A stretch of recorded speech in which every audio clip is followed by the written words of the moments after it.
point in time, but he's worked for it, so I don't think it's a big surprise. Offensive line playing real well right now, especially some guys coming off the bench. Clemens, for one, coming off and giving you some help in that offensive line. Comment, if you would, about the play of those guys in recent weeks. I'm going to comment more on Coach Hartwig, the guy that runs the whole show. He's a guy that says we need 9 to 10, Dennis. We need 9 to 10 linemen. I'm like, holy buckets. He rotates those guys like he changes his socks. You know what I'm saying? And he does change his socks quite often.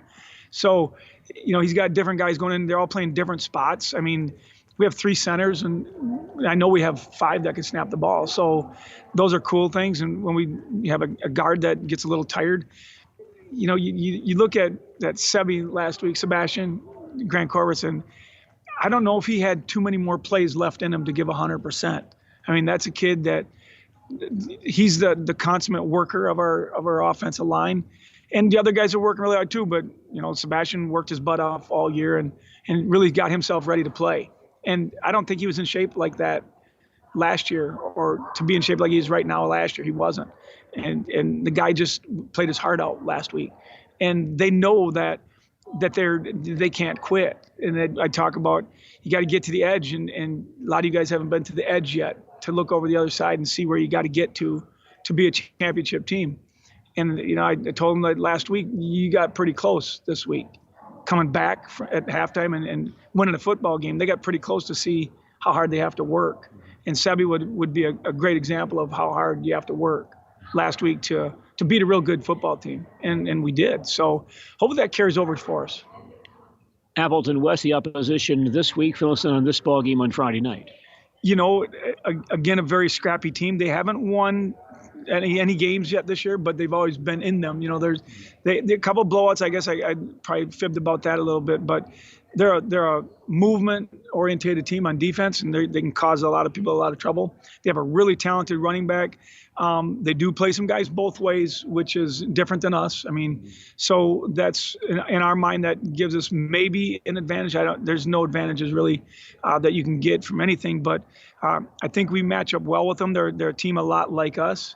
I mean, there's not any humongously large people that do things, but they throw the football all over the field, so that could cause some troubles because of the fact that when they go 5 wides and things like such, we got to get after them. Our defensive line has got to get to the quarterback, or they're going to cause some damage there.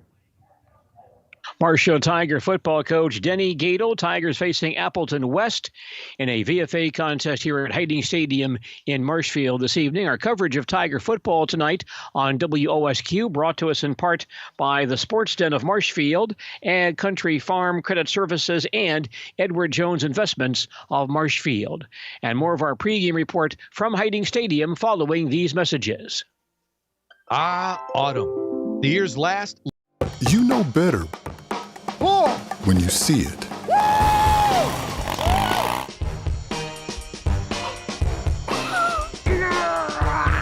right, 1, 2, 3.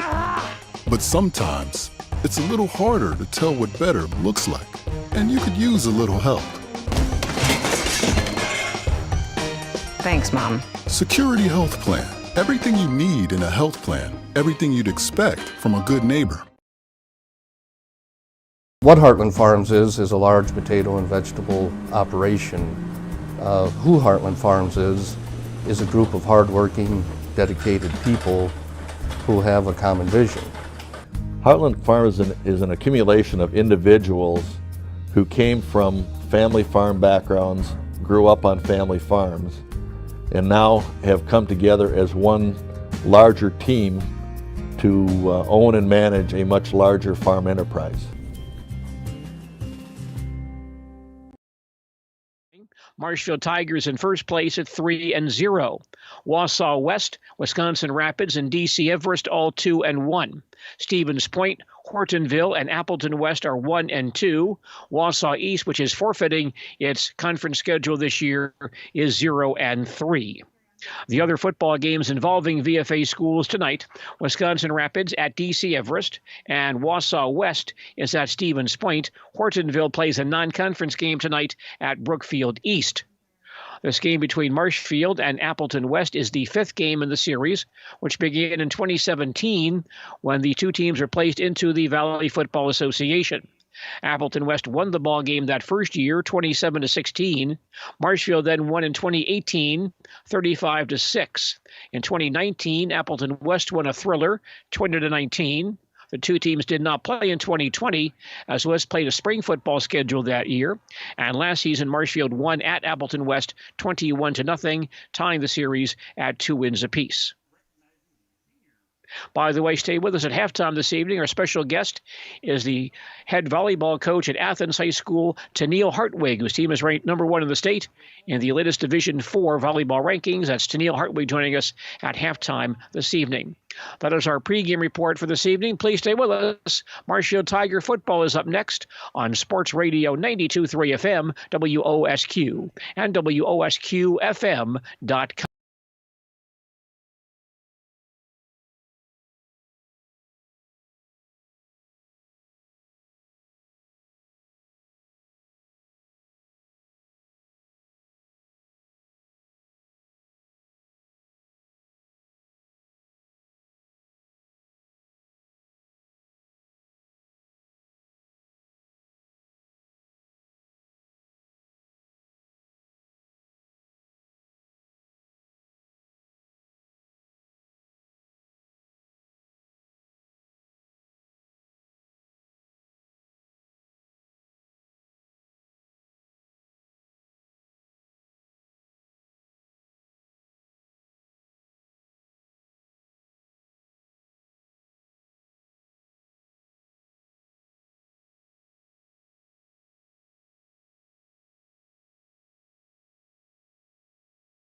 We welcome you back to Hiding Stadium in Marshfield. It's high school football action this evening on Sports Radio 92.3 FM, WOSQ, and WOSQFM.com as the Marshfield Tigers take on Appleton West in a VFA contest this evening. Very pleasant evening tonight.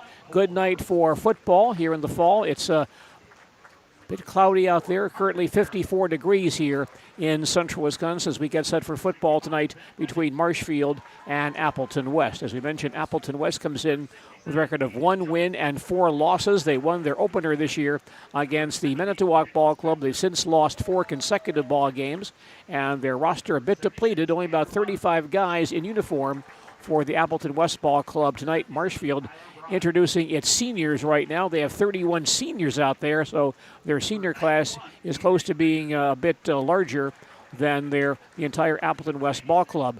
Now, Appleton West did undergo a coaching change last week as their former coach, Jeremy Clifton, resigned due to health issues, and they have some interim coaches, Dom Thompson and John Lamer, serving as co-head coaches for the balance of this season. Dale Yukaitis with us to add his commentary to the ball game. And Dale, how about some thoughts about what this does to a ball club in terms of how they react to this at this time of the year?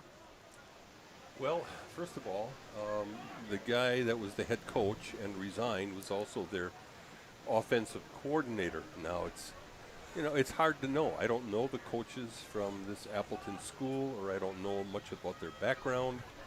And so is anyone prepared to take on that role of offensive coordinator? It's kind of hard to know. Will the kids buy in to whoever's next in line? Obviously, they've only got about, I think I counted about 38 guys out there, and they've got 10 or 12 sophomores and freshmen among them. So it's obvious they're going to have some players varsity-wise that are going both ways. That's going to be a factor.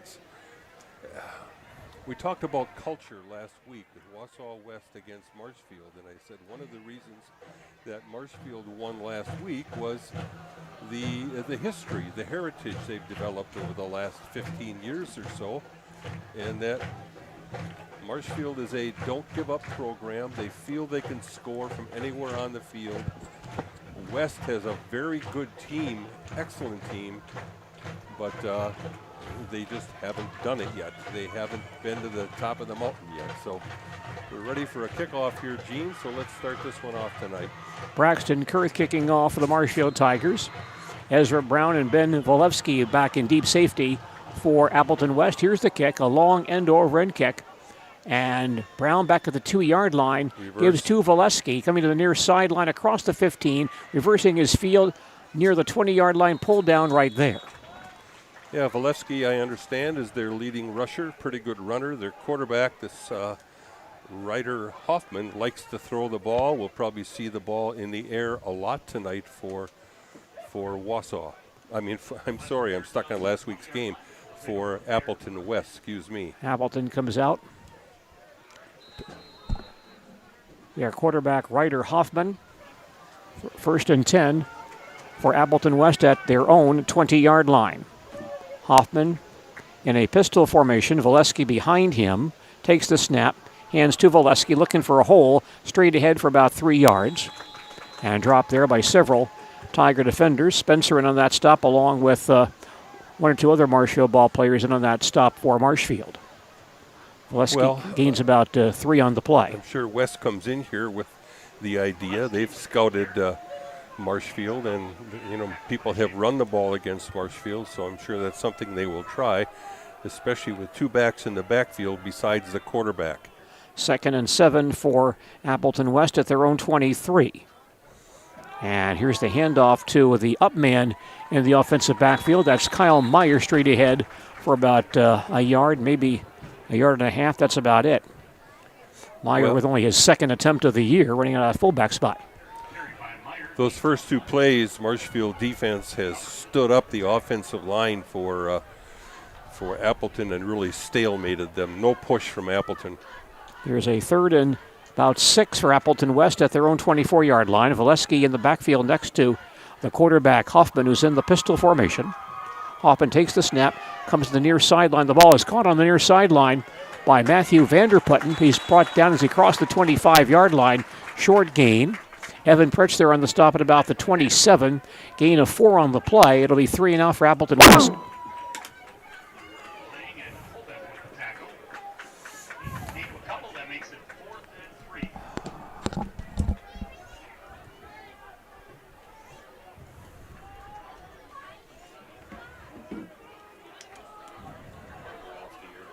Yep.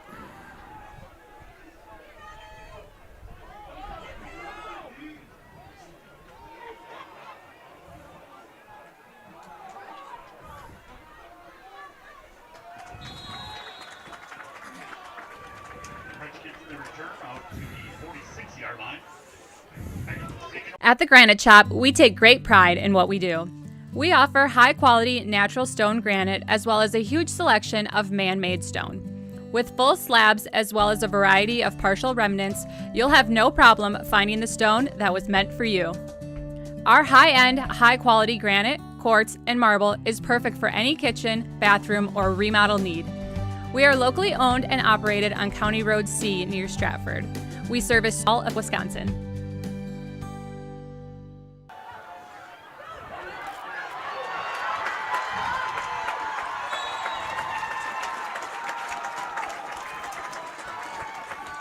Marsh with a big carry. Gets up to the 30-yard line. First down.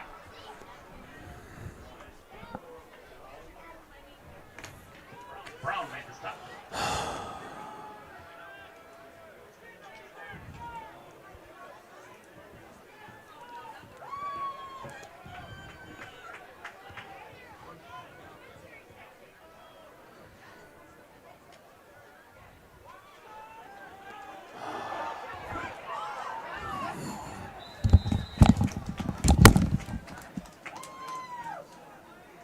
Marsh gets a carry, gains about 4.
with the touchdown.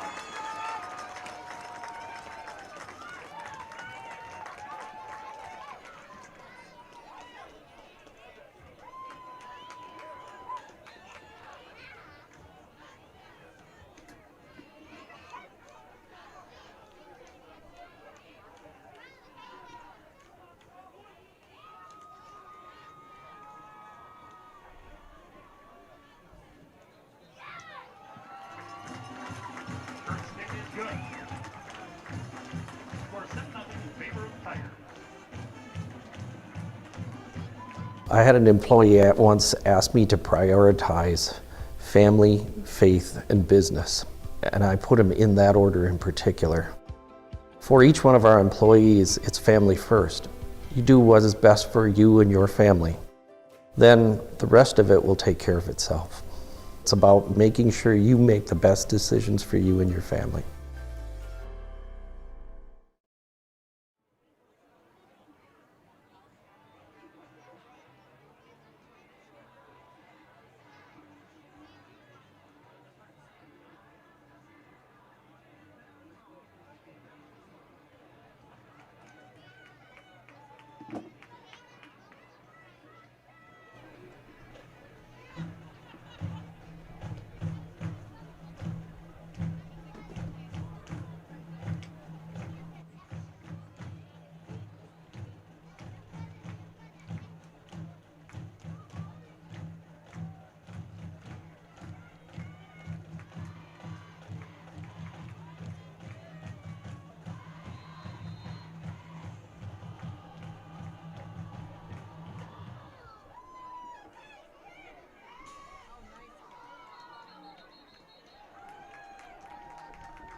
We have 8:17 left in the first quarter here at Hiding Stadium. Marshfield Tigers now lead Appleton West 7-0 following a touchdown run by Eli Colby.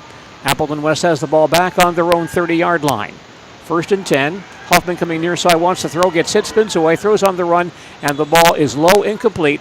Attempting a pass on the near sideline to receiver Matthew Vanderputten. Incomplete pass. 2nd and 10 for Appleton West at their own 31-yard line. Again, Marshfield scoring on their first possession on a 17-yard touchdown run by Eli Colby to grab a 7-0 lead. 2nd and 10 for Appleton West at their own 31-yard line. Hoffman in the pistol with 3 backs in the backfield with him.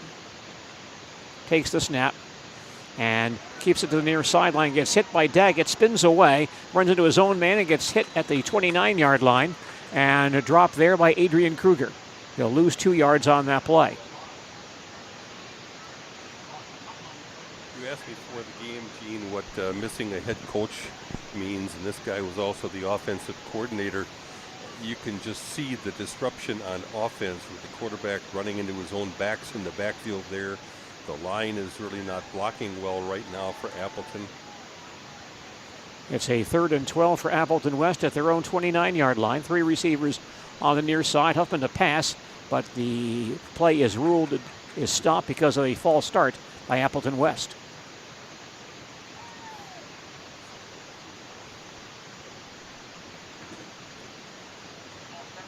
So that play will come back. I don't know if the other coaches, the coach that has replaced their head coach, is a coach in the building or not. That's a factor as well, too, to try to provide some leadership and stability in a program. Now it's 3rd and 17 for West at their own 24. 3 receivers near side, 2 on the far side. Huffman back to pass. Looking far side, spins away from Daggett. Runs near sideline 25 to 30 and spins down at the 30-yard line before he's covered by several Tigers on that play.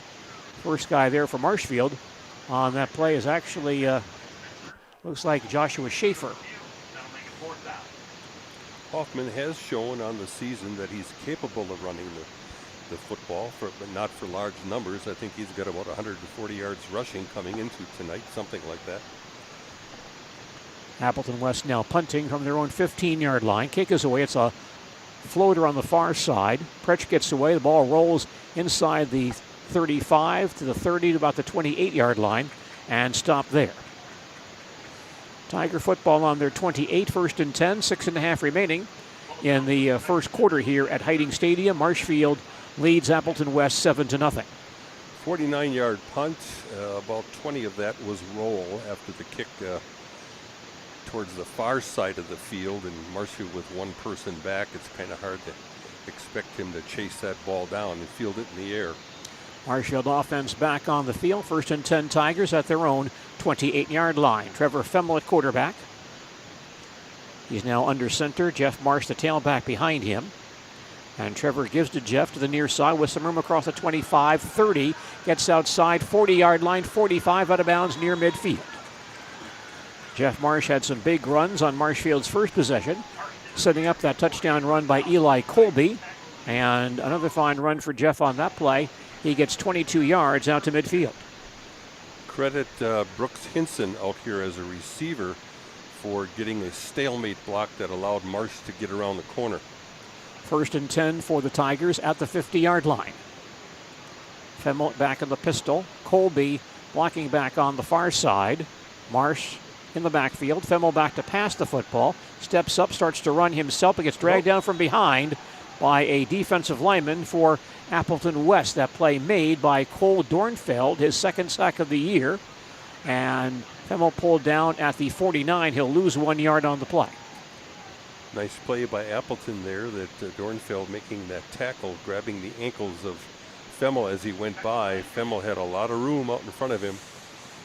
2nd and 11 for the Tigers at their own 49. Meverton, tight end. Anderson blocking back on the near side. Femmel back in the pistol, takes a high snap and gives to Marsh off the right side. Gets pulled down as he crosses the 50 at about the Appleton West 47-yard line. Picks up 3 on that play. Same player on that tackle, fighting off a block there for Appleton. A very nice job, doing a nice job inside. That's Dornfeld. And now Marshfield faced with a 3rd down, 3rd and 7 Tigers at the Appleton West 47-yard line. Luke Lemoyne far side, Brooks Hinson wide near side, Colby blocking back on the far side, Femmel back in the pistol once again. Trevor takes the snap and hands to Marsh, trying to go wide on the far side, turns the corner 45-40 up the far sideline to about the 30-yard line and pulled down there. And Marsh with that run picks up the 1st down for Marshfield. Looks like there's a flag down somewhere. Yes, there is a flag down on the 45-yard line, so we'll hold on. Looks like a holding call here against Marshfield. And the hold is at the 45-yard line of Appleton. So that play will come back. A large part of it comes back. And the ball moved back to the Marshfield 45. I'm going to predict a number of long runs of 20 yards or more for Marshfield, because Appleton right now is doing everything it can to, well, they had 7 people on the line of scrimmage alone last time, and they're blitzing linebackers on top of it. So they're selling out, and if they don't fill a gap, it's going to be goodbye for Marshfield. 3rd and 15 Tigers from their own 45. Femmel wants to throw across the middle. Ball is caught by Lemoyne at the 45 of Appleton West, dragging tacklers with him for another couple of yards to the 44. He'll be about 4 yards short of the 1st down marker with that catch and run. Picks up 11 on the play. A decision for Coach Gadel here. It's going to be 4th and 4 Tigers at the Appleton West 44. I think given the opponent tonight and the situation and the fact that Tigers already are up by 7, No doubt they're going to go for it here. Looks like you're right, Dale. Heck, I wouldn't even be surprised to see Colby on that trap again, right up the middle. Mitch Shoddy wide far side. Everybody else is tight. Anderson and Marsh in the eye on 4th and 4. They give us to Marsh straight ahead, first down and more. Flag down, however. Marsh flag. got the first down, then got driven back at the 39, so he did get the first down with the run, but there's a penalty on this play as well.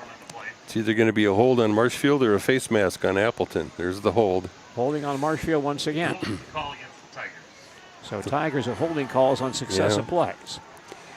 Yeah, you know, one of the things that's going to be tough for Marshfield tonight against this opponent that hasn't had a lot of success is to keep up their intensity. It's not like playing a Wausau West in front of a full packed house or a packed house at Tom Field last week, one of the rare full houses we've seen over there in the years, and you got Rapids coming up here soon. This is one where you just got to keep your head on straight and not make mistakes, and you're going to walk away with it. Now on 4th and 13, the Tigers will punt. The kick by Peterson, a high kick. Valesky back at his own 10-yard line, lets the ball bounce to him on the 5. He gets hit immediately, spins away, gets hit again, spins away again. Heads up the far sideline, and then gets taken down around the 7, pushed back from there. Tigers miss some tackles, and luckily the Tigers get back there, make the play right around the 7-yard line. So very poor field position for Appleton West to begin this next series. 48-yard punt, not much return. Peterson averaging 38 yards per kick this year. Even though Valesky shows his strength as a runner, he's been their leading offensive threat so far this year, in addition to Ryder, their quarterback. 1st and 10 for West at their own 5. 3:20 remaining in the first quarter. And Marshfield on top, 7-0. The quarterback, Ryder Hoffman, lines up to receive the pistol snap on the goal line. Takes the snap and hands to Valesky straight ahead into the pile for a couple of yards, but not much there. Daggett is there on the stop with Cole Halverson. Cole seeing lots of defensive snaps since early in the year. After beginning of the year as an offensive lineman, he gets about 3 on the play. It's interesting, Appleton has most of their offensive linemen in a kind of a pass block stance, a 2-point stance, standing up. 2nd and 7 for West at their own 8. Hoffman takes the snap again and hands off to Vanderputten, gets outside for nothing. He's dropped right there on a sweep attempt by Hunter Kellenhofer. Carried by Vanderputten. And we have a call here, a holding violation on Appleton West. Holding at the call against Appleton West. Vanderputten with no gain on that carry. He's not carried much. That's about his, in fact, that's his 2nd carry of the year. The Tigers apparently will decline the call, so it's 3rd and 7 for West at their own 8-yard line. Ezra Brown comes out wide to the near side, picked up by Bennett Lang. 3 men in the backfield with Hoffman, who's in the pistol on 3rd and 7. Hoffman grabs the snap, fades to pass. Being rushed, starts to run across the 10-yard line to the 15, gets outside for the first down, and taken out of bounds near the 20-yard line on a good hit there by Joshua Schaefer. But Hoffman runs for the first down. Appleton's first down of the ball game. Hoffman, as Dale mentioned earlier, has rushed for 140 yards this year, including 66 in one ball game against Manitowoc. He looks pretty quick. He gains 12 on that play.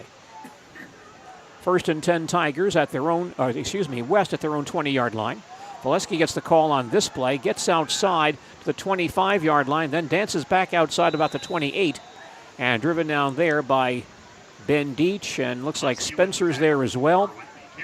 Nick Spencer following the play very nicely. Appleton going on a quick snap that time. Marshfield players were still kind of spreading out and getting into their stances in the defensive line.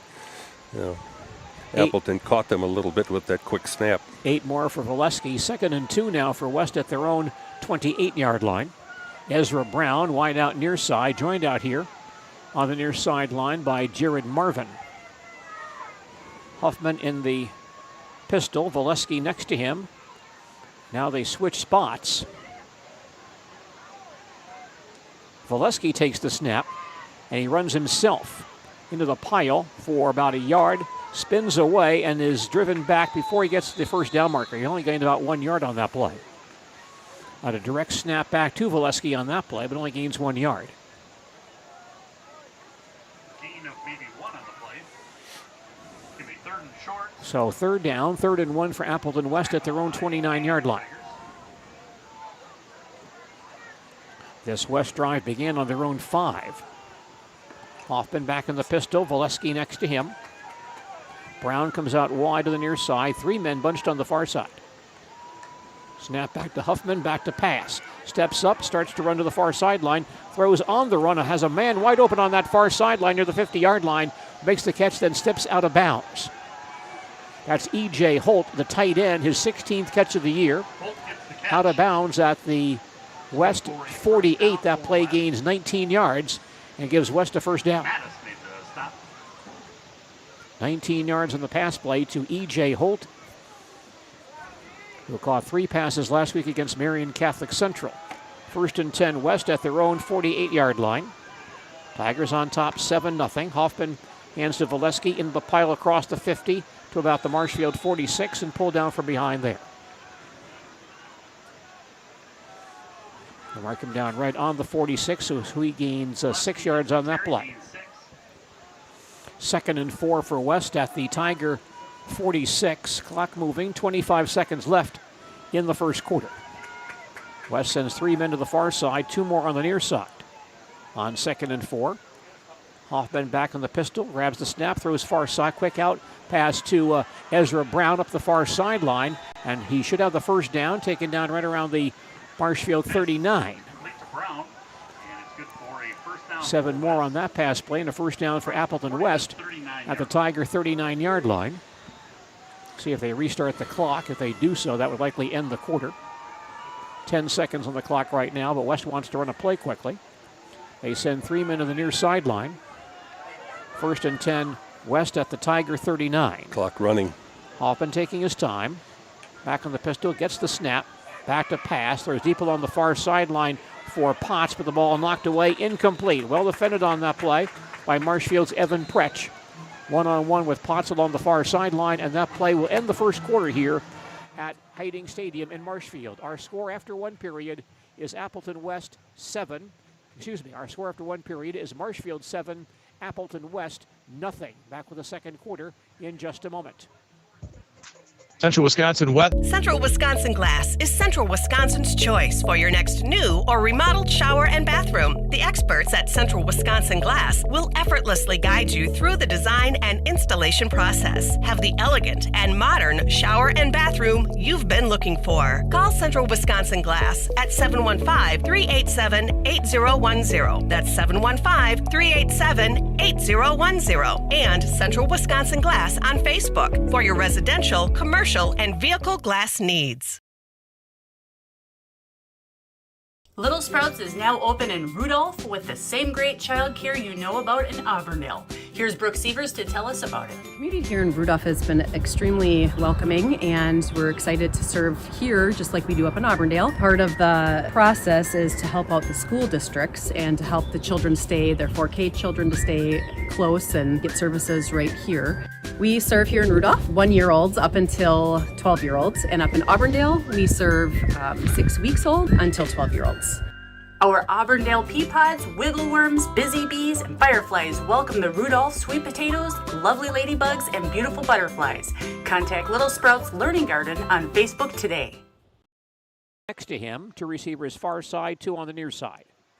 Hoffman takes the snap and gives to Valesky, looking for a hole straight ahead, not much there, pushed back, grabbed from behind by Adrian Kruger and pulled back to about the 36-yard line. The gain of 3 on that play for Valesky.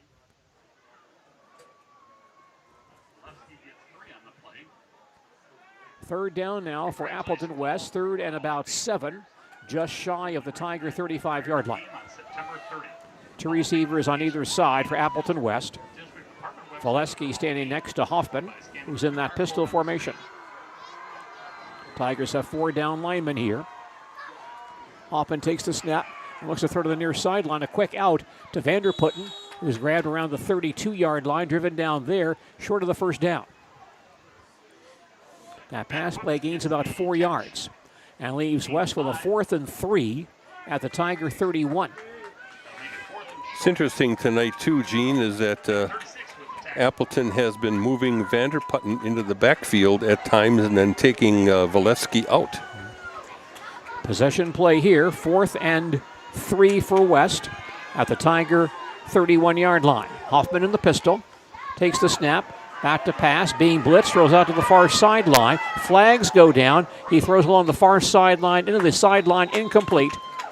He was chased on that play very nicely by Marshfield's Adrian Kruger.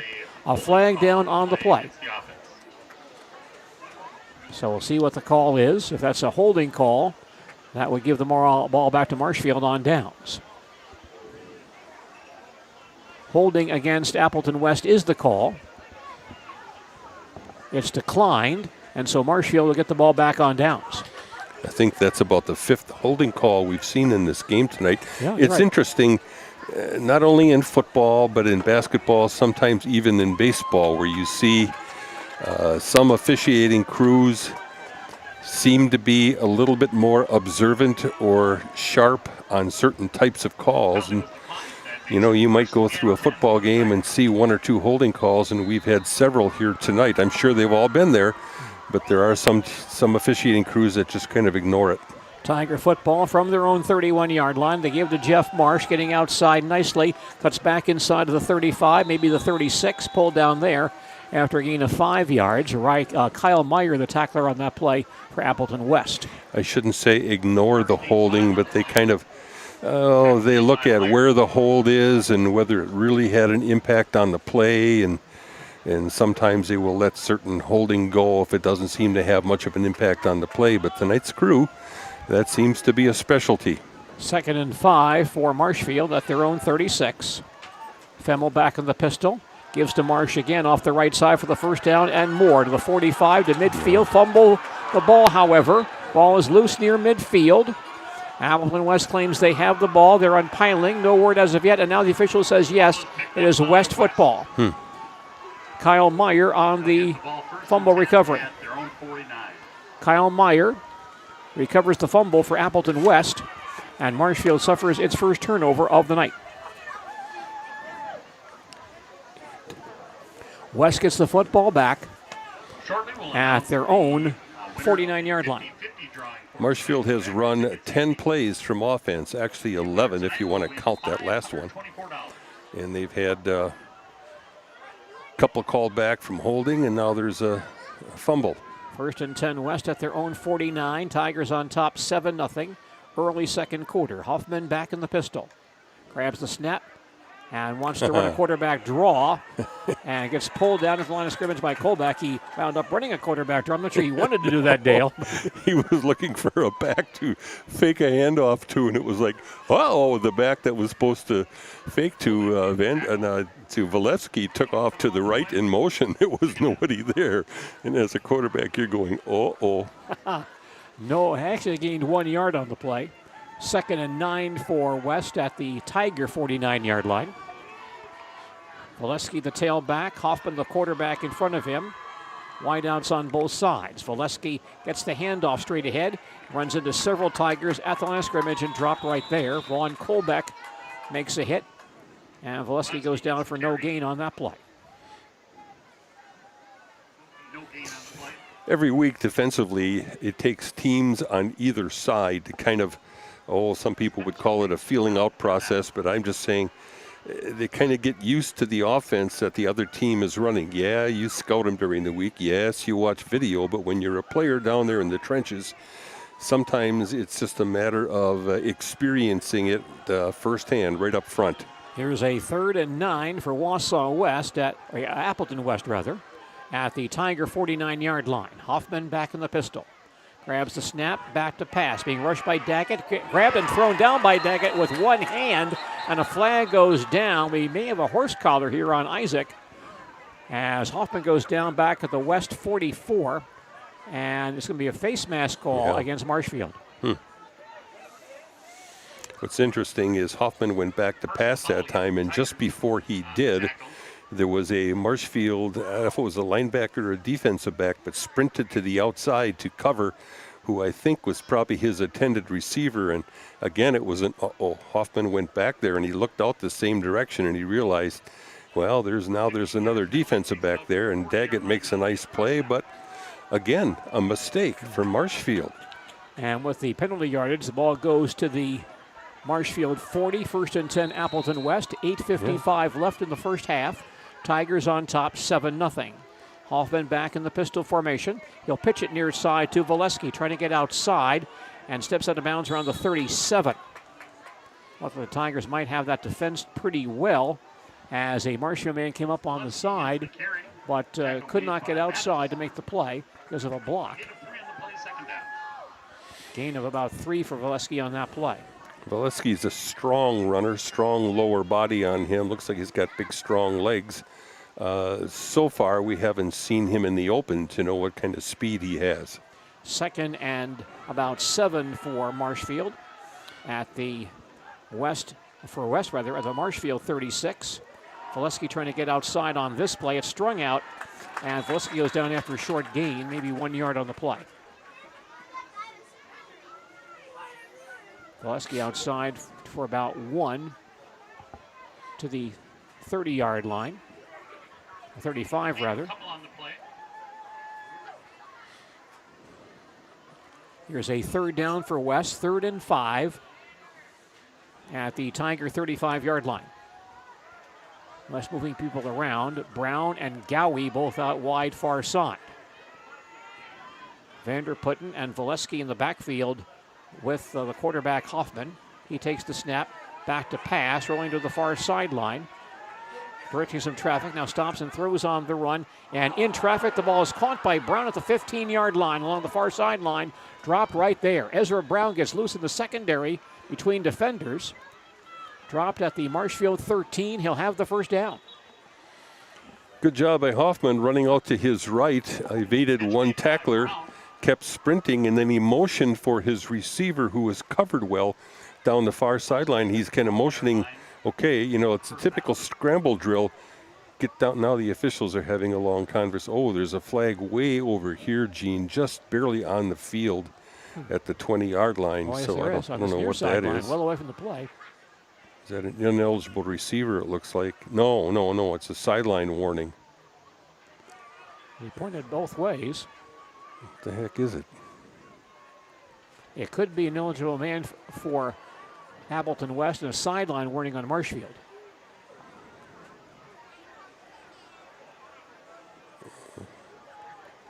Well, that's one of those penalties. I think you just say you pick them. Several fouls on the play.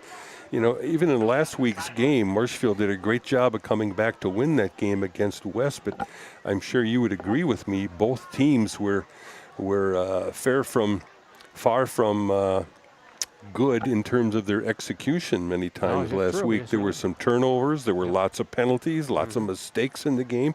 Marshfield had 2 snaps on punts go over the top of their head that led to Wausau scores.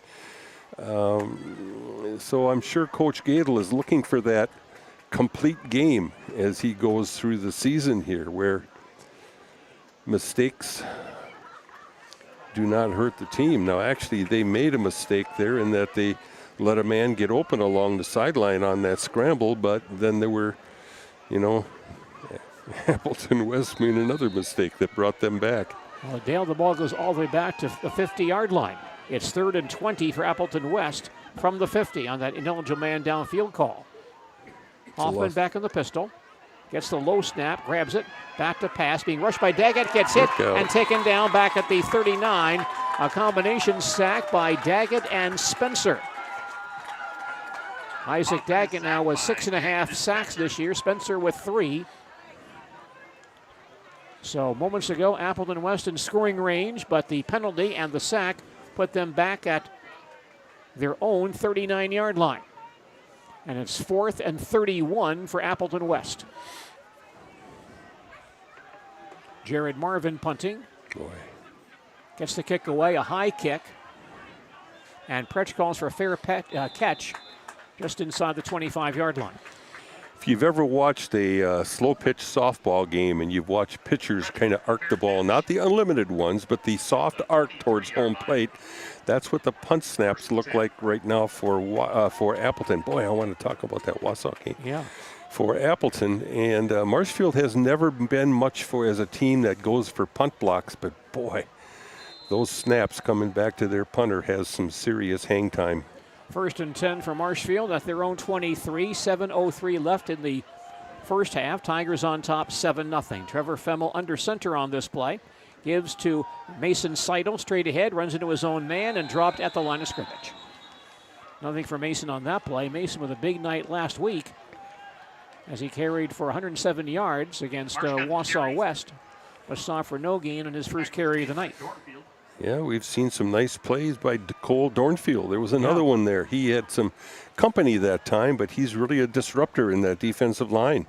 Dornfield, by the way, has one of 2 pass interception returns for a touchdown for the Appleton West Ball Club this year. The other one goes to, well, they have another one. I don't have it written down somewhere, but they do have a second one. 2nd and 10, and Femmel wants to run the quarterback draw across the 25 and stop right there. Marshfield trying to break that line of scrimmage, as again I've mentioned that they have a lot of people, they being Appleton, have a lot of people on the line of scrimmage, and they're bringing linebackers, and it's one of those situations again where, yes, if you get home, you stop the run or create a loss, but boy, you miss a gap in there somewhere, and it's going to be a 50, 60-yard touchdown. I expect to see some long runs by Marshfield tonight. 3rd and 8 for the Tigers, just across their own 25. Femmel back of the pistol, but before the snap, a flag down for illegal procedure. Yeah, if they don't keep doing that. Ball goes back to the 20-yard line with that play. Stay with us for Football Friday night. A review of all the scores around the state following Tiger football this evening here on WOSQ. Also at halftime, a special interview with Athens High School volleyball coach Tennille Hartwig, her team ranked number 4 in the state. Division 4, Columbus Dons number 2 this week, but we'll talk with Coach Hartwig about Athens volleyball here at halftime. Well, I'm sure Femmel's going to see some people coming after him on this passing situation. Yep, linebackers stepping up already. Here they come. 3rd and 13, back to pass. Femmel looks, throws far sideline. Man is open. The ball caught by Hinson at this 30-yard line, dropped right there. He hung that one up a bit, Dale. Yeah, he did. That ball was hanging there, and the defensive back decided to play back a little bit and just go ahead and make the tackle, which was a nice play. But, boy, that ball was out there for lunch. That ball was out there for maybe going the other way. Henson makes the catch. That's his 8th of the year. He has at least one catch in every ball game for Marshfield this year. The Tigers with a 4th and 3. Actually, I'm being a little unfair by Femmel. He put it right on the money, but it was it didn't have a lot of zip on it. Let's put it that way. Noah Peterson punting from the 20-yard line. Valesky back in deep safety at his 45. Good snap. Kick on the way. And a good kick. Valesky lets this one go by him. Rolls inside the 30, inside the 25, inside the 20, to the 17-yard line. Mistake by Valesky on that play. Yeah, we've talked about it, Gene. The couple cardinal rules of football. Number 1, don't tackle your own man. We've talked about that over the years. And another one, as a punt returner, when you can, when the punt is reasonably catchable, you have to at least catch the ball. And Appleton lost a good, 15, 17, 18 yards just by letting that ball bounce. That's a 54-yard punt for Noah Peterson. 1st and 10 for Appleton West at their own 16. 4:25 left in the first half, and Marshfield on top, 7-0. Ryder Hoffman at quarterback for Appleton West, one of the few juniors seeing playing time for this West Ball Club this year. Vanderput in the backfield. He'll get, Hoffman carries the ball himself to the near side, gets a hard hit as he crosses the 25 and pulled in around the 27-yard line. This Appleton West Ball Club has very, very few juniors participating. More sophomores, actually, than juniors, but Hoffman is one junior who does get some playing time. Colbeck with the initial stop. He runs for about 8 on that play. 2nd and 3 for Appleton West at their own 24. Valesky back in the ball game at tailback. Hoffman next to him in the pistol formation, takes the snap and runs near side on an option, keeps it to the 25, gets around a couple of tacklers and dives out to the 29-yard line. He should have the first down with that run. Ryder Hoffman carrying himself. He'll mark the ball right, looks like right on the 29-yard line. And a gain of 5 on that play. 1st and 10 Appleton West at their own 29. Clock rolling, 3:35 left in the first half. Marshfield leading Appleton West 7-0.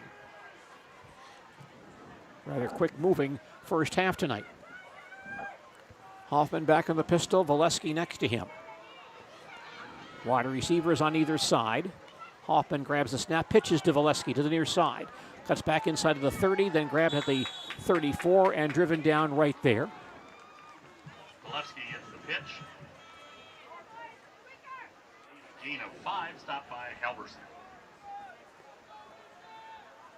Gain of about 6 on that play for Valesky. 2nd and 4 for Appleton West at their own 35-yard line. Valesky back at the pistol once again. He'll pitch it to Valesky to the near sideline, cuts back into the 40 and stopped right there by Ben Deach. Logan Metcalf on that stop as well. Metcalf makes the stop. Gain of 5 on the play, a first down for Appleton West at their own 39. 2:25 remaining first half. Tigers on top 7-0.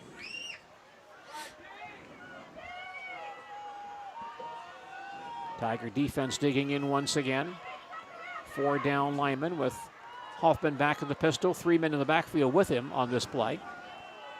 Hoffman takes the snap, fades to pass, throws far sideline to Vanderputten at the 45, up the far sideline, out of bounds at midfield. I think Vanderputten came out of the backfield on that play and uncovered. Meisner with the stop. They'll gain about 11 on that play. 1st and 10 for Appleton West at the 50-yard line. Getting themselves gathered over by the Tiger on the south end of the field. As we hit the 2-minute mark here in the first half. Appleton West moving the ball once again. No points on the scoreboard for the Terrors as of yet. Hoffman in the pistol, hands to Valesky with some room outside of the 45, 40 up the far sideline with room to go. Behind the defense of the 10, the 5, and into the goal line for a touchdown. Well, that answers a question as to what kind of wheels the guy has. He found a hole right off right tackle, and somebody missed the gap that they were supposed to cover there, and Valesky got through the line of scrimmage and went untouched. Valesky's 6th rushing touchdown of the year.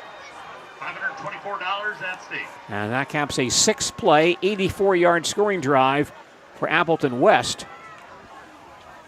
Jared Marvin comes on for the PAT try. Kick is on the way. A low kick is blocked.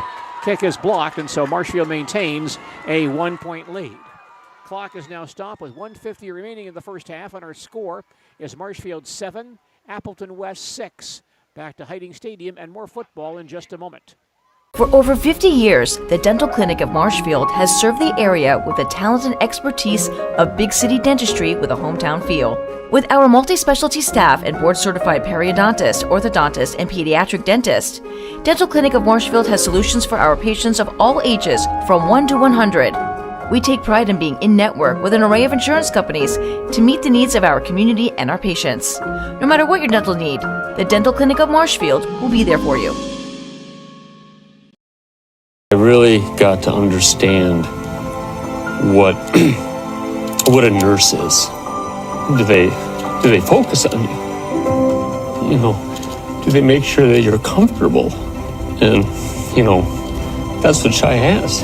It's the connection that he has, you know, my best interest in mind, always. Why wait another day? Let's take the next step together towards a better life. It's just something that I've noticed a lot over the years as a former coach and now a broadcaster. And of course, on that second score, they missed the extra point. Jared Marvin kicking off for Appleton West. End over and kick. And grabbed on the near sideline by Evan Jacoby. Comes across the 25, the 30, breaking some tackles to the 35. and out to near the 40-yard line. Nice return by Evan Jacoby of Marshfield. Tigers have all 3 timeouts remaining. Return for the Tigers. 1st and 10 for Marshfield at their own 39-yard line. Late in the second quarter, Marshfield on top 7-6. There's this situation where Appleton had about 6 guys now go off the field that were involved in that kickoff coverage. Boy, I don't know. You put the second string, third string people in on kickoff coverage so they get a chance to play. Not in my book. Now the Tigers trying to score quickly here before the half comes to an end. 1st and 10 Marshfield at their own 39. Femmel in the pistol. Tight formation here. He runs himself to the far side across the 40 to the 45. Flag play. down in the interior line, and Trevor out to midfield inside Appleton West territory. It's going to be another flag hold. down on the play. Looks like a holding call on Marshfield here. Gosh, I think that's 4 now on Marshfield. So that play will come back. Once again at halftime, Athens High School volleyball coach Tennille Hartwig joins us to talk about the Blue Jays' #1 ranked volleyball program. Holding call on Marshfield. That puts the ball back at the 30-yard line. 1st and 20 for the Tigers. Just across their own 30. 1:32 left before halftime. Lemoyne far side. Brooks Hinson to the near side. Anderson and Marsh in the eye behind quarterback Trevor Femmel. Trevor will give to Anderson straight ahead for a nice gain across the 40 to the 45-yard line and pushing tacklers with him out to near midfield. Fine run for Braden Anderson coming into this ball game. Braden had rushed for 9 yards, averaging 2.3 yards per carry, but that performance will increase that number. As Anderson carries to the 49-yard line, he's very close to the first down with that run. In fact, they'll give Braden the first down on the play. That'll be a Tiger first down. Officials didn't want to bring the chains all the way across the field and measure. So a first down for Marshfield, and now Marshfield takes a timeout. Marshfield's first timeout with 1:15 remaining in the second quarter, and our score Marshfield 7 and Appleton West 6. We'll come back to Hiding Stadium and more football in just a moment. Nasonville Dairy, family owned and operated, bringing you fresh cheese curds made daily, along with many other varieties of Wisconsin-made cheeses and treats. Don't forget to check out our cheese and sausage trays for your upcoming parties and cheese and sausage gift packages for the holiday season or any other special occasion. Nasonville Dairy, located just southwest of Marshfield on U.S. Highway 10, NasonvilleDairy.com. What drives you? 1st and 10 Tigers at their own 49-yard line as we resume play. Femmel in the pistol. Single safety, man-to-man coverage. And handoff goes to Marsh, straight ahead across the 50 to the 45-yard line, and cuts back inside to about the Appleton West 42. Marsh gets carry. And the Tigers may take a quick timeout once again. Good job by the offensive line that time, moving some of those defensive players. West doesn't list their size or their weights, but they've got some pretty good-sized kids in that defensive front. 2nd and 1 for Marshfield. No timeout on the play from the 42-yard line. Femmel back to pass. Throws near sideline. Behind the defense, but overthrown to the 20-yard line. Wide open. Incomplete pass. Sam had a step on the defense, but just overthrown a bit by Trevor Femmel on that play. That's an area that Trevor has really improved in this year. I don't know if they want to call that a touch pass because it was a pass down this near sideline, but he flattened it out a little bit and just didn't put enough air under it and give his receiver enough chance to run. Easy for me to say sitting up here, but that's the reality of what happened. And now a 3rd and 1 for the Tigers at the Appleton West 42. Lemoyne and Hinson slot to the far side. Femmel in the pistol, takes the snap, fakes the handoff. Pump fake, starts to run. He's hit, spins away, runs to the far side with room across the 40. 35, 30 up the far sideline. 25 to the 20-yard line and out of bounds around the 15. Femmel hit in the backfield, spun away, winds up with a big play as he runs down to the Appleton West 15-yard line and gains 27 yards. Well, that's one of those situations I've been talking about. They brought a lot of people that time, and Femmel, being a strong kid, was able to shake off some tackles near the line of scrimmage or in the backfield. and kind of weave his way through that clutter, that traffic near the line, and then got a loose down the far sideline. And I think his size belies his speed. Sometimes the players on defense just don't think he's that fast. 1st and 10 Tigers at the West 15-yard line. Hand off to Marsh, trying to come to the near sideline. Bottled up, however, gets outside and does turn the corner, pushed out of bounds near the line of scrimmage, making a yard or two on the play. Good strong running that time by Marsh. Marsh gets out of bounds after a They'll mark him out of bounds right around the 12-yard line, so he gains 3 on the play. 2nd and 7 Tigers at the Appleton West 12 with 33 seconds left before halftime. Coach Gadel talking in one of our last week or two pre-games that as far as scouts go, there are college people that are looking at Femmel as a track man. That's right. As opposed to necessarily a football player. 2 receivers on the near side. Femmel back in the pistol. Back to pass. Lobs near sideline and back in for Lemoyne. Goes up and grabs it, but he may be out of bounds. Let's see. He was out of bounds, came down out of bounds, incomplete. Back judge is ruling out of bounds. Tried to loft it to Luke Lemoyne on the back line of the end zone, but Luke could not keep his feet in bounds. I did catch the defensive player there as that ball was in the air and it was coming down to Lemoyne, but the defensive player for West, gosh, Dale, get the teams right, gave the Marshfield receiver a 2-hand shove so he couldn't get his feet in bounds. Appleton West now take a timeout. Their first of the first half. 28 seconds remaining before halftime. Our score is Marshfield 7, Appleton West 6, and more football from Hiding Stadium in just a moment. Witness the difference of a Catholic education at Columbus Catholic Schools. I think everyone should just know what makes this place special.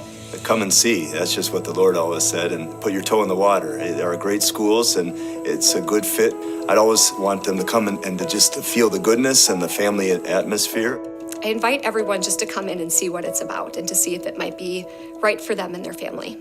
We invite you to schedule a tour today. Halftime here, 28 seconds left in the second quarter. Tigers on top 7-6. They have a 3rd down, 3rd and 7 at the Appleton West 12-yard line. Well, Marshfield has had some success with that inside trap play to either Colby or Anderson. They've got enough timeouts left. Let's see if they go that route again here. Each team does have 2 timeouts remaining before halftime. 3rd and 7 Tigers at the West 12. Femmel back in the pistol.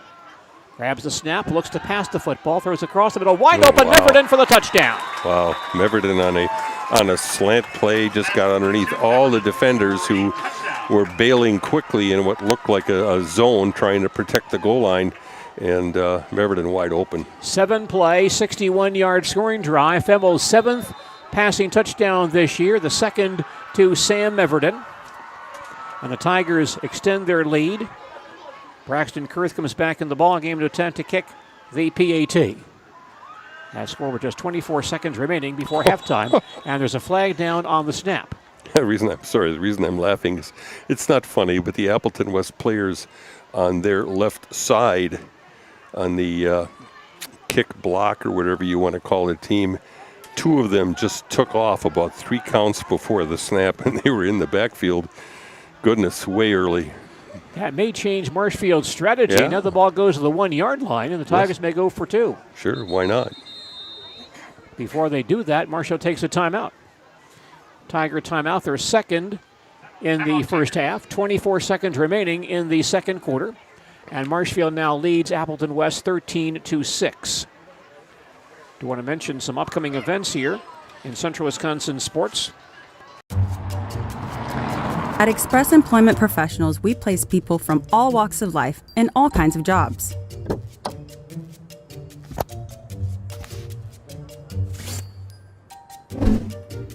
Hi, welcome to Express. Please sign in and have a seat. Great, thanks. Great, thanks. Great, thanks. Great, thanks.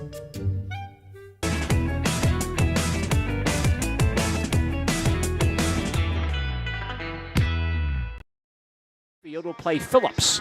So 2 8-man football games at Wausau Newman High School tomorrow. Tigers go for 2 From the I backfield, the handoff goes to Anderson straight ahead, and he gets in for the 2-point play. Marshfield scores on the 2-point conversion to extend their lead. And that creates a 2-score lead type situation. 9-point lead. Now 24 seconds left before halftime, and Marshfield leads Appleton West by a score of 15-6. We'll come back to Hiding Stadium in just a moment.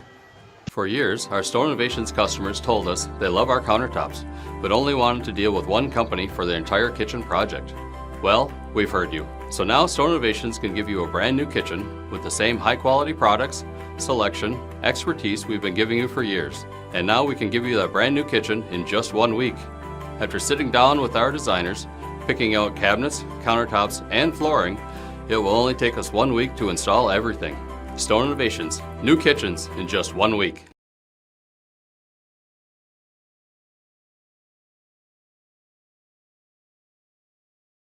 For Marshfield. Braxton kicking from north to south, or from left to right here at Hiding Stadium. Valesky and Ezra Brown back in deep safety.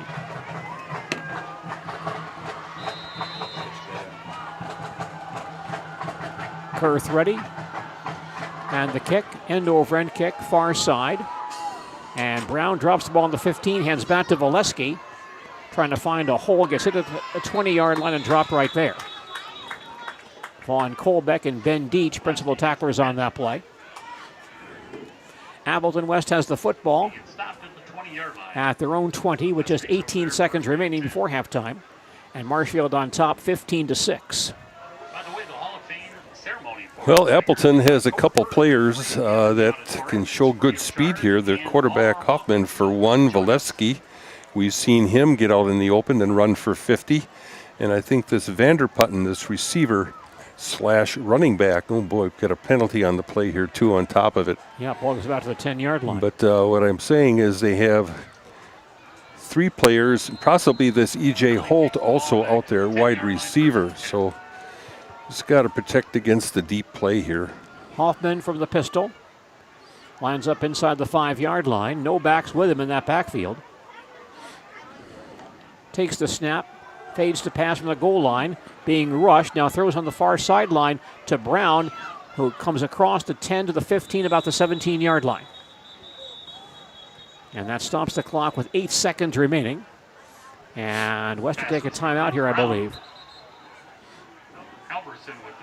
There's a timeout on the field. Not sure who called it.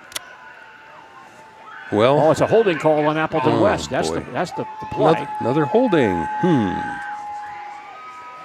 So that'll bring the ball back further towards the goal line. And look, I'm on the officials again a little bit tonight, but I'm really not. I mean, I'm sure all these holds are there, but some crews are just a little bit more vigilant on that kind of call than others. That's all I'm going to say to that. Ball is back at the 3-yard line, and the clock now is rolling. Hoffman from the pistol just stands there. He'll let the clock run out. Why run a play here? Risk of safety. Yep, and that'll end the first half of football here at Hiding Stadium in Marshfield. Our coverage of Marshfield Tiger football on WOSQ this evening brought to us by St. Vincent de Paul Thrift Store of Marshfield, the House of Heating of Marshfield, and Total Electric Service of Marshfield. We're at Hiding Stadium in Marshfield for VFA football tonight between the Marshfield Tigers and the Appleton West Terrors. Our halftime score is Marshfield 15, Appleton West 6. We'll come back with a chat with Athens High School volleyball coach Denise. Time now for the Jerry Sin Show, recorded at Edgar Family Restaurant in Edgar, and sponsored by Security Health Plan. Security Health Plan, promises kept, plain and simple. Visit securityhealth.org today. Stretch of the imagination. Now they hand it off, and they're going to bust it outside again, and they're going to score. Going all the way is going to be Colby Weisenberger. Welcome to the Jerry Sin Show. I'm your host, Jason Zaleski. Jerry Sin Show, sponsored by Security Health Plan, promises kept, plain and simple. And we are here at the Edgar Family Restaurant on Edgar's lovely north side, as I now like to call it. But it's a lot of fun coming here, Coach. Coach Sin's here. For the first time this year, this show, we're going to recap a loss. And I know you want to keep those to a minimum, but in sports, that kind of thing does happen. 32-6, those were some of the scores we had seen from your side going the other way. Have you had any time to look at that game since Friday night? Oh yeah, certainly we've looked it over. We actually got off to a great start. Kicked off to them, held them. They have a great punter. He punted into the end zone, so we got it under 20. Ran 2 plays and had a touchdown. Yeah. And 39 yards and 41 yards. And then we kicked off to him again, and we held him again and got the ball back. And then we had a play that very likely could have been another touchdown to hit a receiver right on the hands, and somehow the ball ended up getting thrown over his shoulder backwards right to their defensive back who was chasing them. And then the next play they got a touchdown and the game turned, the momentum switched, and it was just hard to get it back. Yeah, matter of fact, he never got it back. That was the touchdown you mentioned, the 2 running plays, 2 plays are on the ground, and that touchdown, Weisenberger ran it in 41 yards. Never did get the momentum back after that. I know Tom talked to you after the game about the number of passes you had. That was unusual for your team, and you had said, yeah, well, when you're behind, we're going to pass like that. The interception you're talking about, that was on a 3rd and 5 on that second possession, right into the second quarter. But from there, you probably did have to pass a little bit, or at least you got to take that gamble sometimes when you fall behind. Yeah, we had a couple guys open it. We overshot after that. We did complete a couple long ones, got down to the 13, 14-yard line. We probably should have gone, to a power formation and ran the ball in, but we didn't. So that was probably a mistake on our part. And then, of course, things just snowball, and it snapped the ball for the punter's head in the end zone, and, some of these things, and things can get away from you pretty quick if you're playing a really good team. A lot of coaches have said over the years, and maybe before my years, probably before your years, that you learn more after a loss than you do after a win. Is that true after Friday's game? Well, I certainly think so, because when you're winning, you just take for granted everything that's happening. And of course, when you lose one, then you examine everything that happened much more closely and reevaluate what we should have done or what we might have done. And once again, it's on everybody. It's every coach, every player, every play. We'd run several plays where, as we examine the film, where 9 or 10 guys do a great job. But one guy misses his block, and that's the guy that makes the tackle, or whatever you see. That's just pretty much the way it always works. You usually always play better after a loss than you do after an easy big win. And of course, we had 2 easy big wins coming into the Colby game over Pacelli and Rajholt, and of course Colby is a very, very different team, especially physically, than those teams are. We talked about this around this time last year. The WIAA went to a computer seeding process for the playoffs. This is actually, a lot of people don't know, this is actually the 3rd year. They did it in 2020, but there was no tournament that year. But they did it that year as well for kind of a test run. So back in the olden days, after the season was done, the reason I bring this up now, Coach, the wind is howling, the leaves are starting to fall, the weather is going to be cold, and after Friday night we'll be 2/3 the way through the season, and people kind of start thinking about playoffs. So what I'm looking for again this year is just your opinion on that seeding process, because in the olden days, after a loss like this, you would be able to go to your seed meeting. You would tell the other coaches in the room, well, Colby is this division, we're this division, and a lot of coaches would nod, and they would maybe not look at that as heavily. But the computer, it's a loss is a loss. So your opinion now in year 3 of the computer seeding process? Yeah, I don't know. I was never a big fan of the seating meetings, because it was just, time you had to take off on Saturday. If it was at your school, it was fine. But if it was somewhere 100 miles away or 150 miles away, well, now it's taking up the whole day practically, because it took you 2 hours to get there and it took you 2 hours to get back. Right. But it was always okay to visit with the other coaches, and just talk and things like that. But I don't think it makes a whole lot of difference, to tell you the truth, who seeds or how they seed. If you got a team that's healthy and playing well, then you can play anywhere and you can continue to advance in the playoffs. And if you got some guys dinged up, or you're not playing as well, or you got guys suspended for grades or things like that, these things have much more bearing on how you do in the playoffs than how the computer seeds you. Sometimes, Coach, you would drive 150 miles and there could have been a coalition of coaches waiting that had already figured out the seeds before you got there. And that was one of the big driving forces to go to the computerized seeding, to eliminate those coalitions and alliances and that type of thing. Stratford in 2019 can tell you a story about how they were downgraded because of a coalition that they had run into that year. So those things will never happen again. After Friday, again, we'll be 2/3 of the way through the regular season. You mentioned health. How do you grade your teams, or how do you categorize your team's health at this point in the season? Well, I think we're pretty good. For some reason, we had guys in the middle of the first quarter last Friday appearing to be winded or not 100%. And I don't know if it was just a big game and the jitters and some of that, or if it really was the humidity and the temperature and some of that. But overall, we're relatively healthy. We have maybe a little ankle sprain here, a little knee bruise there, but it's not anything out of the ordinary, no. We might talk about deer hunting later on in the show, and of course a lot of hunters talk about the rut, and that's when the bucks are chasing the does. They're trying to find their date for the fall. And homecoming week, maybe some of your bucks were chasing too many does during the week. We won't know that, but that's a possibility. Homecoming week a lot of times is not your best game. Let's see. Moving forward now, you got Abbotsford. You go on the road. One of the few road games you have this year, and this one's not even that far away. We can almost see Abbotsford from the highway here. A surprising result for me, Marathon 56, Abbotsford 12. Maybe not so much surprising that one team beat another, but that's a big score from a team like Abbotsford, who had put up almost 40 points. They had put up 60 points already this year. And then 56-12. What do you know about the Abbotsford Falcons as we sit here today? Yeah, the game shocked me. When I first saw it, I thought it was maybe flipped. Somebody got the score wrong when they sent it in. Yeah, right. Because Abby was 4-0. The week before that, they'd had a huge win, I think, over Iowa, and they'd been playing well. So I fully, hope that this week it'd be two 5-0 teams playing each other. Well, of course, we got bumped, and they did too. So now it's two 4-1 teams coming off a loss. Both, of course, probably a little upset and a little hungry, but.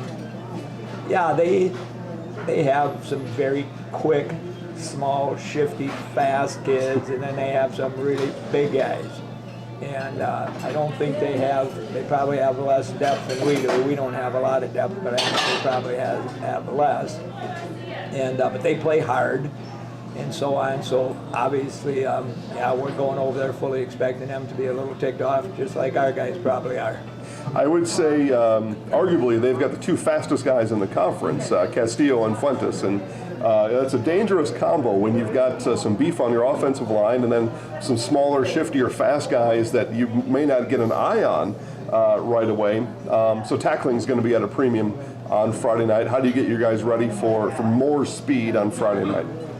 Well, yesterday was our defensive day, and of course we thought we did not tackle well against Colby. No, they ran hard, but there were numerous cases where guys just ran into people thinking they're going to knock them down. And no wrap, no nothing, and of course the guy would bounce off, and then another guy had probably run into him, and he'd bounce off him. So we tried to re-emphasize, the wrap, and, pulling people down and hanging on and so on. Obviously with these smaller guys, you just got to get a hold of them, period, because like you said, they can hide behind those 300-pound linemen because they're only 150, and then all of a sudden they're gone because they're fast. So we're going to have to play some solid defense. Yeah, I mentioned Fuentes and Castillo already over 1,000 yards combined on the ground for those guys. Again, they put up big numbers. You mentioned Iola. That was the 60-point game that they had, and so they're capable of that. Coach Jake Knappmiller is always going to put together a quality team. What do you suppose Jake is looking at when he's looking at your team coming in for Friday night? Well, I'm not sure. This is the third year in a row we played them at Abbey, which is crazy because of the way the schedule things will work. We've always had kind of big offensive games with Abbey for some reason. Like our games with Stratford are usually low scoring. Obviously, our game with Colby was 6-6 right up until almost halftime. So, usually they're low scoring games, but for some reason when we play Abbey, I think last year it was 30-16 at halftime. So both teams are pretty much scoring at will. So I don't know what to expect this year, to tell you the truth. Yeah, well, we're looking forward to it. Of course, get down to the game. Abbotsford's just a few miles away. For those of you that can't make it, we'll have Tom King over there and Rachel to make sure people at home can see that game. But get down to the game. You can do one of these things. You're sitting in the bleachers, then you turn around and you wave your arms at the camera. That's always fun to do. So if you can get down there, because like Coach said, I mean, it could be a shootout. Something about Edgar and Abbotsford getting together. The winner of this game will still trail Colby in the conference standings, but a conference championship, I suppose, coming into Friday was here, and now it's out here a little bit. But football's a funny thing, and the ball bounces strange, and things can happen. Colby, still got to play Abbotsford. They've still got to play Auburndale, so there's that chance. But one of the two of you will have two losses when you shake hands on Friday night, probably out of the conference race at that point in time. The winner will likely turn, if it's you might even tell Jake, hey, can you please beat Colby on Friday night? But, conference championship, I mean, we talked about now the computer seeding, and there's no conference championship math in that, but how important is chasing after now a conference championship? Well, yeah, obviously Auburndale, of course, has been playing extremely well, and they're undefeated, and they have us week 8 and Colby week 9. Obviously, they got Abbotsford in there somewhere too. So there, as we talked about last week, there's a lot of big games involving, we got 2 5-0 teams now and 2 4-1 teams, and all of them are playing each other the last 2 or 3 weeks again. So there's a lot of things that can happen, and of course now after Marathon playing that well, of course Marathon's right in the middle of the mix too, kind of. Yeah, they are. They're one loss right there with you. So Auburndale, just to mention it, because I think Auburndale is, the folks there probably won't say it's a surprise, and now I'll probably get a bunch of emails as I'm going to tell them it's a surprise to me a little bit. They've got Marathon at home this week, then they're at Abbotsford, then they've got you at home, and then at Colby. So their 4 toughest games are still ahead of them right now, especially after Marathon, surprisingly like that. So we've talked about this a little bit, but just tell me one more time and tell the folks at home just the competitiveness of your conference from top to bottom. It's a real tough conference this year. Yeah, especially this year again. There's obviously 4 teams that, look 4 or 5 teams that look really solid. And you better be ready each week. It's like you said with the Marathon Abbey game last week, most people were thinking Abbey was going to win that game, and Marathon won it big, so anything can happen. Yeah, Matt Annis with 5 touchdowns in that game. That's a big help when that happens, because Abbotsford had a special teams touchdown, and when teams score, that's usually a plus, right? If you think about those things, if special teams plays well, that's an advantage. If team scores, then that's an advantage right there, right? Yeah, you usually win if you get a special team score, Old ball coach Bill Parcells once said, and this is going to be one of my final questions about previewing Abbotsford, but the two of you have racked up a lot of yards this year. I mentioned their 1,000 yards combined. You've got well over that on the ground as well. Bill Parcells, his math was every 100 yards should equal 7 points. Does that seem like sound math to you? Well, yeah, you would think so, even though a few of these games early in the year we had less than 300 yards total offense in a game, and we'd score 48 points or 45 points. A lot of that was due to special teams. If you started adding up punt return yardage and kickoff return yardage, well, then all of a sudden, Friday night, against Abbey, we had 200 and something yards again. And they also had 200-something yards till our final, 86-yard run, but yet the game had turned. And of course, part of that was special teams again, with us doing some things that we don't normally do in special teams, but we did last week. So that's kind of a decent theory, but you can score a lot more points and less yards than that. I would say 50 yards maybe equals 7 points. All right, yeah, especially some games. Right. Especially the way some games work out. All right, we're 5 weeks in. It'll be this is week number 6. Passing, running. A lot of teams continue to move more to the air, less on the ground. You have resisted that for the most part, but aired it out a little bit on Friday night. How do you view your offense right now? Is that a team? Can your guys throw? Is that a place you want to be? We haven't been nearly as successful at doing it as we'd like to, and of course, once again, part of it is drop passes. Part of it is lack of location a little bit, overthrowing a guy, underthrowing a guy a little bit. So it's always a combination of things. Sometimes, of course, then you get a little bit heavy rush too. We have to improve on it, obviously, because once again, when you play really good teams, it's nice if you can go about 50-50 pass run, and we haven't done that yet this year. We're working for it. I don't remember who it was. There could have been a few guys that said it, but when you throw the ball, 3 things can happen and 2 are bad. So it may be a little less risk on the ground. Correct. Yeah, we ended up with 3 interceptions last week. We had no fumbles. They fumbled the ball 4 times, but they got 3 of the 4 back. We only recovered 1 of them. Yeah. So they beat us in the turnover battle, which is always another really big issue in tight games. Yeah. All right. So we're looking forward to that again. It's Edgar at Abbotsford, 7 p.m. kickoff. Get down to Abbotsford, watch the game. They got a nice set of big bleachers there, and you can stand around the outside. And I think it's a pretty nice place to watch a game, especially with the leaves falling. Over there, the leaves will fall onto the field, and you get that extra crunch on your cleats. And it's kind of a fun place for me, anyway, to watch a football game. So get down there and cheer on these Wildcats as they take on Jake Nat Miller's Abbotsford Falcons. All right, so I mentioned earlier, Coach, the wind is starting to howl a little bit. The leaves are starting to turn colors. I'm a newbie at it, but the guys start heading to the woods, trying to find, as they say around here, the turdy pointer. All right, but any pointer will do, and oftentimes it's a place or an opportunity to feed your family with the deer. We're talking about deer hunting.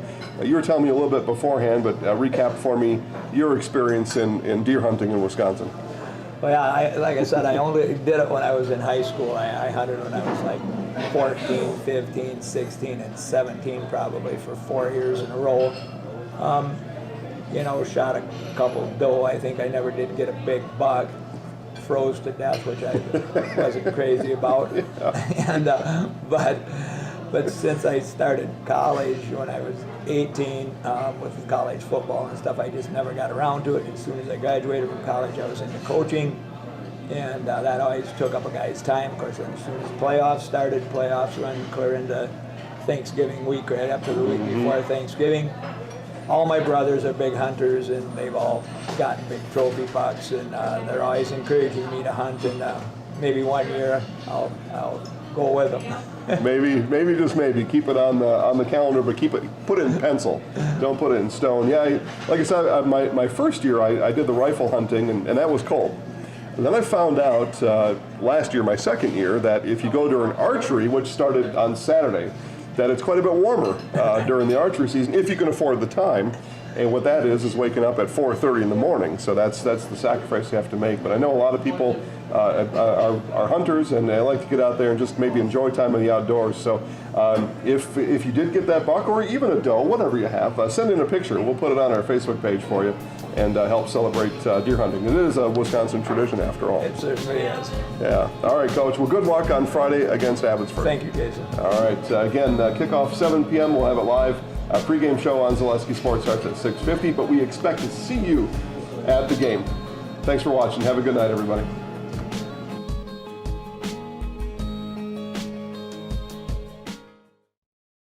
Well, we saw one big sack by Daggett in the ball game, but I think he got called for a penalty on the play too, if I'm not mistaken. A face mask or whatever that was, or roughing the passer. And he's had some time to throw, but a lot of that has been on rollouts so far, where they've basically using play action, where they've handed the ball off or faked the handoff to Valevsky or even Vanderputten, who spent some time in the backfield. And we saw Valevsky actually take a snap from center in a pistol-type formation as well in the first half. So, there's some skilled athletes out there for Appleton, as I would expect. They always have some good athletes over there. But they've got 3 public schools and a couple of parochial schools as well, so the talent gets spread a little thinner at times. And so I'm not sure what their enrollment situations are with various schools. I know Eau Claire has fought that over the years with Memorial versus North. But they've got some good kids out there. They've got some pretty good-sized linemen. But, the depth is going to be an issue here eventually, where probably Marshfield will wear them down somewhat in the second half. Do want to mention, by the way, baseball action tomorrow on Sports Radio 92.3 FM, WOSQ, Boston Red Sox and New York Yankees. That broadcast tomorrow at 12 noon right here on Sports Radio 92.3 FM, WOSQ, and WOSQFM.com. I know we probably don't have a lot of Yankees and Red Sox fan out there, but I grew up being a Yankees fan because, 150 years ago when I was a kid, they did have some TV at the time, and the game of the week on the weekend was almost always the Yankees. Mickey Mantle was always my hero, and to this day, he's still one of my favorite players. I like watching that series with the Red Sox and the Yankees. The fans really get into it, and some really competitive games usually, although the Yankees are stronger this year. Yeah, the rough season for the Boston Red Sox this year. Yeah. Struggling quite a bit. Yep. But the Yankees look like they're poised, and Aaron Judge with 60 home runs this year. Yes, he is. Couple against the Brewers in one game.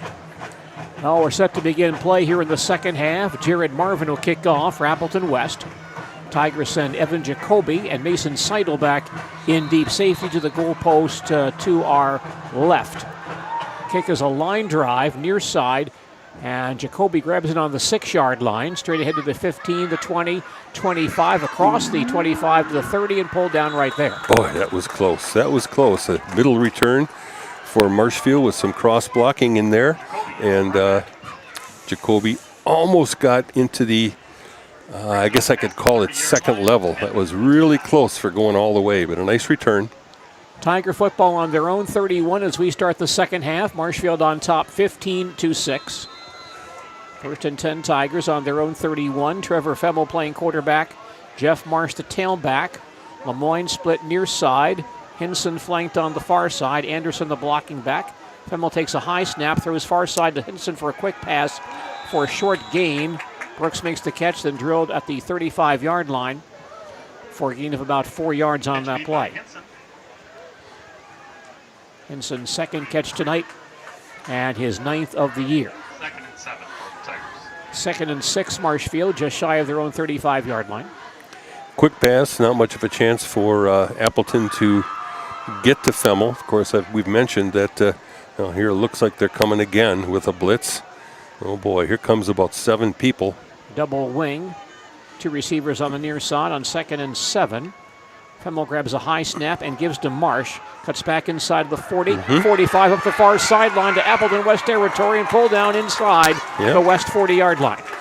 Live by the blitz, die by the blitz if you don't get through the right gap, or if Marshfield manages to pick up one of those blitzers. And that's a gain of about 28 on that play, as Jeff takes it to the Appleton West 37. And he goes over 100 yards for the game tonight. He has 108 in 9 carries. Second time this year Jeff has surpassed 100, had 156 against Slinger. 3 carries of 20 yards or more tonight. First and 10 Tigers at the Appleton West 37.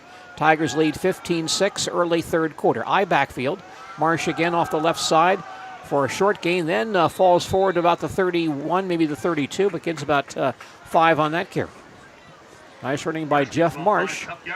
Had some big carries against Wausau West a week ago. Gets 5 more on that play. That's what Wisconsin Badgers have been known for over the years, those 5-6-yard carries, pound that defensive line. Not so much this year. They've been having a little more trouble with their offensive line, but Marshfield choosing to pound the ball here a little bit coming out. 2nd and 5 Tigers at the West 32. Femmel back in the pistol. Seidel next to him. Mason gets the call off the right side across the 30 down to about the 28 8-yard line, short of the first down by about a yard. Carry by Seidel. Mason Seidel gets the call on that play. Close to a Tiger first down. And they'll mark him down just inside the 29.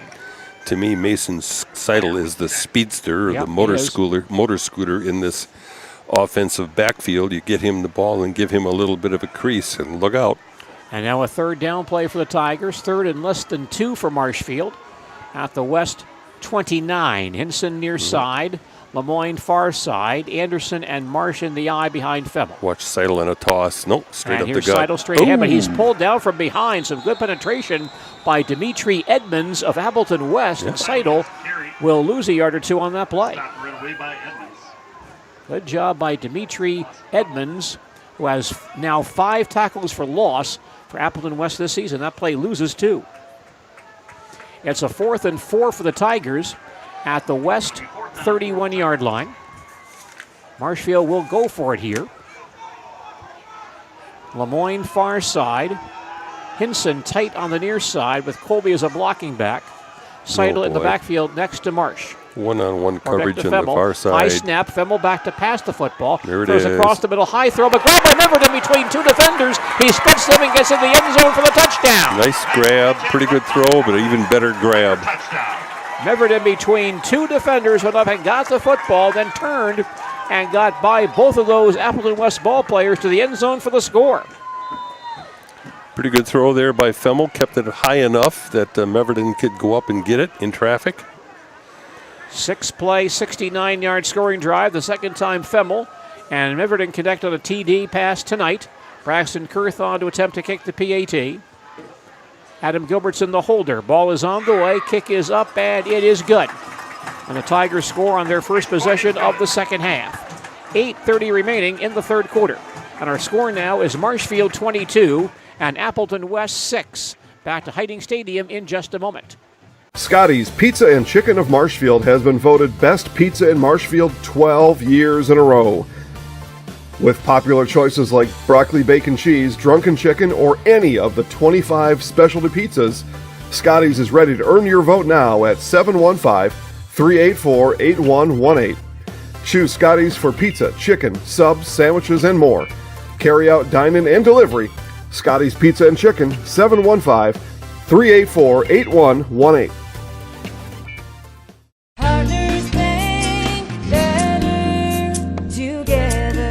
We know how a bank should be at Partners Bank. Banking should be easier. Treating our customers as valued and important. Services should be better with online and mobile banking and locations close to where you live and work. Loans should be quicker, and we make all decisions locally with years of experience helping people with their financing needs. Partners Bank, member FDIC, and an equal housing lender. Partners Bank, better together.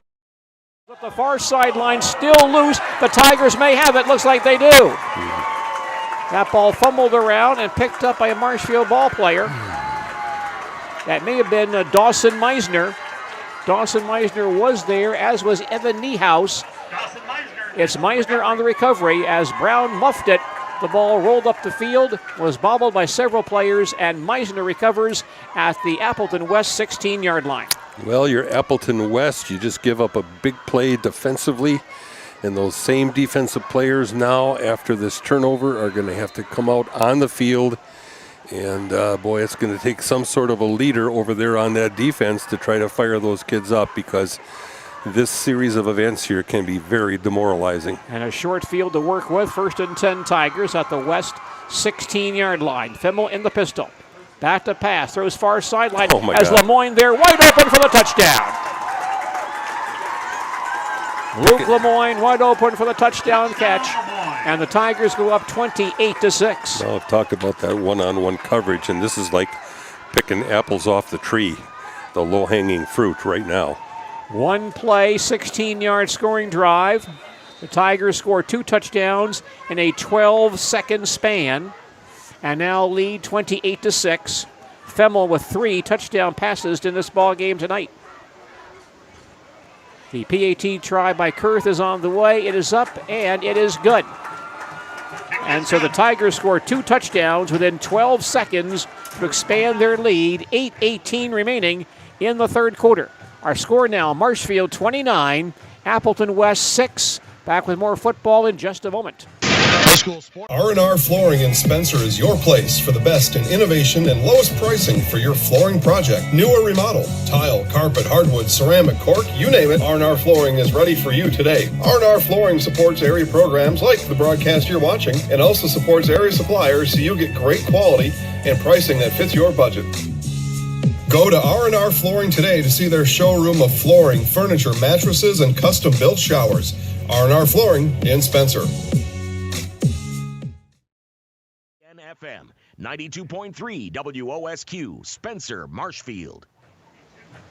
So the Marshfield Tigers scored 2 touchdowns within 12 seconds following the muffed kickoff by Appleton West. Marshfield now on top 29-6 with 8:18 remaining in the third quarter. And Braxton Kurth will kick it off once again. Walewski and Brown back there. Again, the ball goes Brown's way. At the 12, across the 15-yard line to the 20, 25 at the far sideline, and steps out of bounds, shy of the 30-yard line. So a big special teams play. We've seen that a couple of times this year by the Tigers. That recovery by Willow White a couple of weeks ago, leading to a score. Now another big play by the Tiger kick return or kick-off unit, kick cover unit. And Appleton West football on their own 27-yard line. 8:14 left, third quarter. Tigers now lead 29-6. Ryder Hoffman in the pistol formation. Takes the snap. Gives to Walewski. Not much running room there. He'll be pulled down at the line of scrimmage. Dawson Meisner getting a lot of playing time at linebacker for Marshfield tonight. Makes a hit. Along with Isaac Daggett. Walewski with the carry. Walewski with 89 yards in 13 carries at the half. He does not, in fact, he loses a yard there. Take it down to 88. Yep. 2nd and 11 for West at their own 26. Hoffman back in the pistol. 3 guys in the backfield with him back there. And 1 receiver wide on the far side. Hoffman grabs the snap. Fades to pass. Steps up. Spins away from Daggett, throws on the run, and a man wide open to the 40-yard line. Makes the catch and carries out to near midfield. An Appleton West man wide open on that far sideline. That was that was E.J. Holt, the tight end. His second catch tonight, and he gains a 22 on the play. First and 10 for West. Give Hoffman a lot of credit. Yep. He was sprinting, he was under pressure, and he got the ball off. There's Walewski straight ahead looking for a hole. Spins away from some tacklers. Carries inside the 50 to the 47-yard line. Picks up 4. That's Holt's second catch tonight for Appleton West. Now has 17 catches this year. Walewski for 4 on that carry. 2nd and 6 for Appleton West at the Marshfield 47-yard line. 3 receivers come out wide to the near side. Walewski in the backfield next to Hoffman, who's back in the pistol. Walewski checking with the sidelines for a play. Takes the snap, back to pass. Pump fakes, goes deep on the far sideline, and the ball is overthrown just out of the reach of Denium Potts at the 15-yard line, incomplete. Coverage by Schaefer. Well covered by Joshua Schaefer on the play. Several men have caught passes for Appleton West this year. Holt, Brown, Potts, Vanderputten. They do spread the ball around quite a bit. Haven't thrown it much to their backs.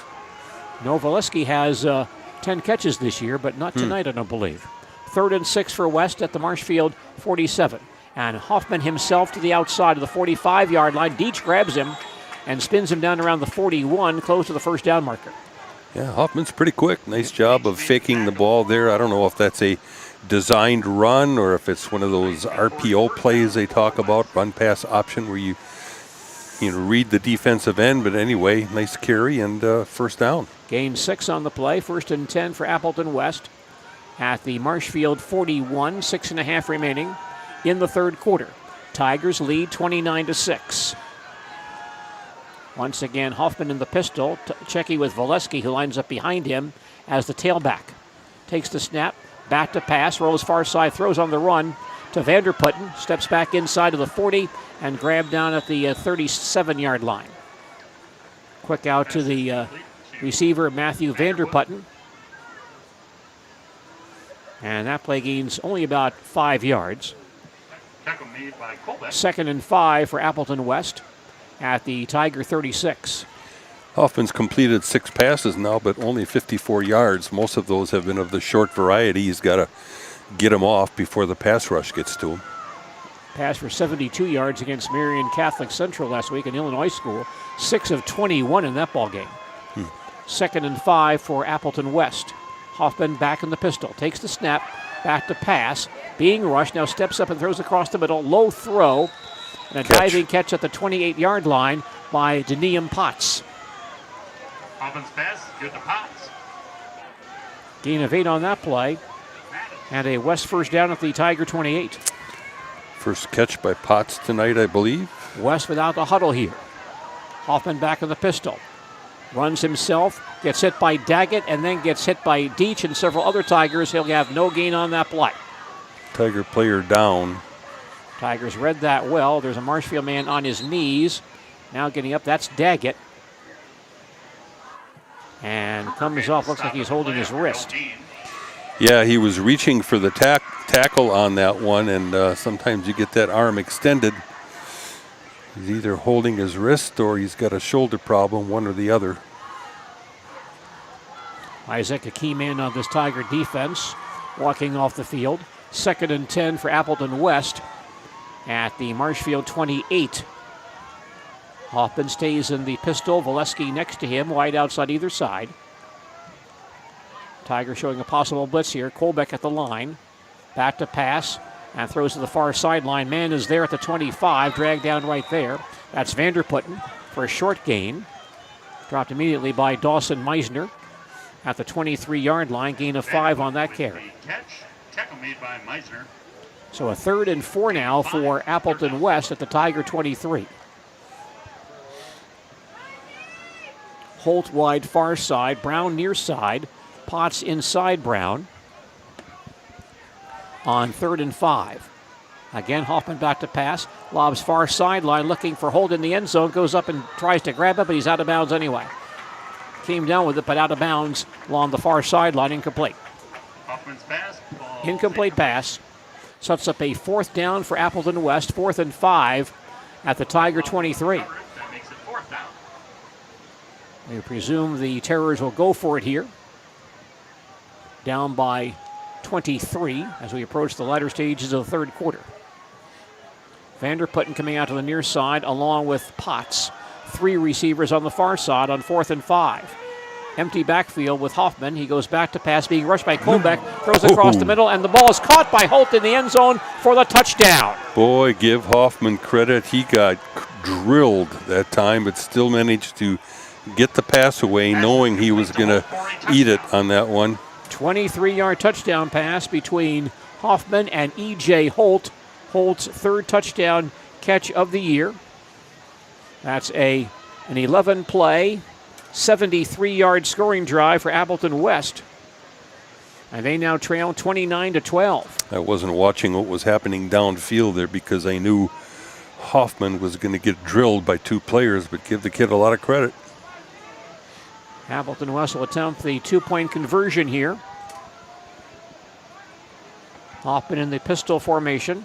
Takes the snap, throws far sideline. The ball is high, but caught by Potts for the play. Yeah, just a little shoulder shake to the outside and step to the inside. A quick slant, not even a full slant, just got to the inside of the defender. And so Appleton West puts points on the scoreboard here. We have 4:07 left in the 3rd quarter. Our score now is Marshfield 29, Appleton West 14. We'll return for more football in just a moment. When buying or selling land, the biggest decision you make is choosing your representation.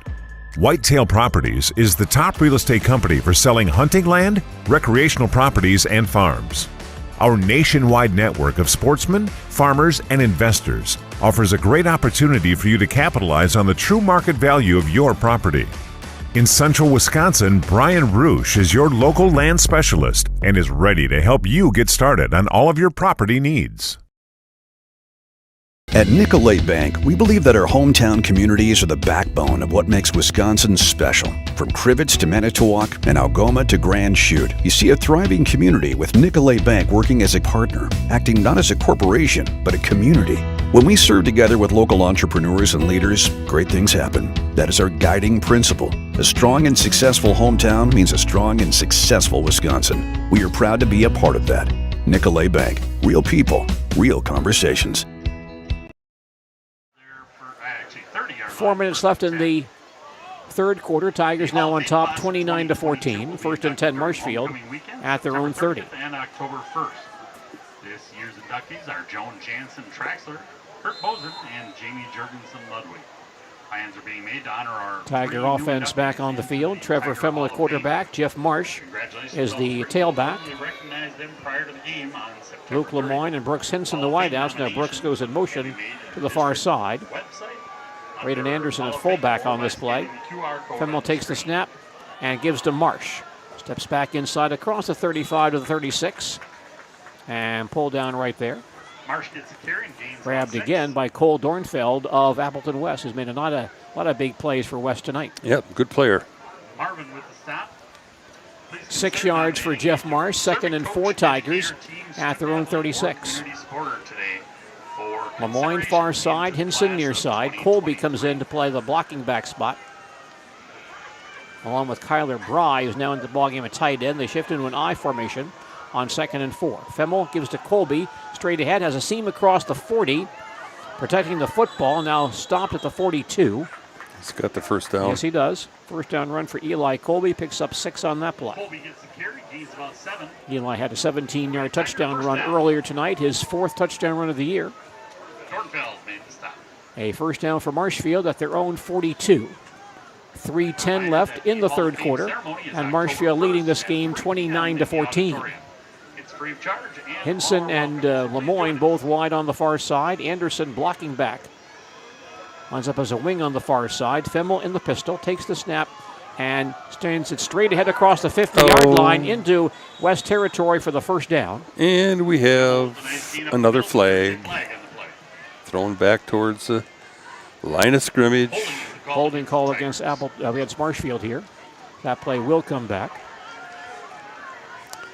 Thrown right towards the line of scrimmage. Boy, Fimmel got through that line quickly. Maybe that had something to do with the holding call, but shows his burst as a runner. That brings the ball back to the Tiger 31. Tigers have to get to the Appleton West 48 for a first down. So it's 1st and 21 for the Tigers.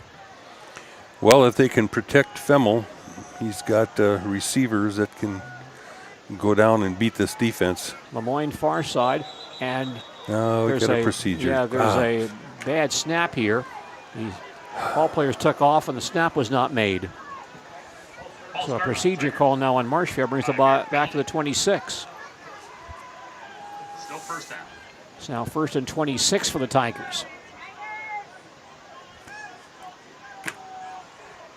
Brooks Hinson back in with a new play.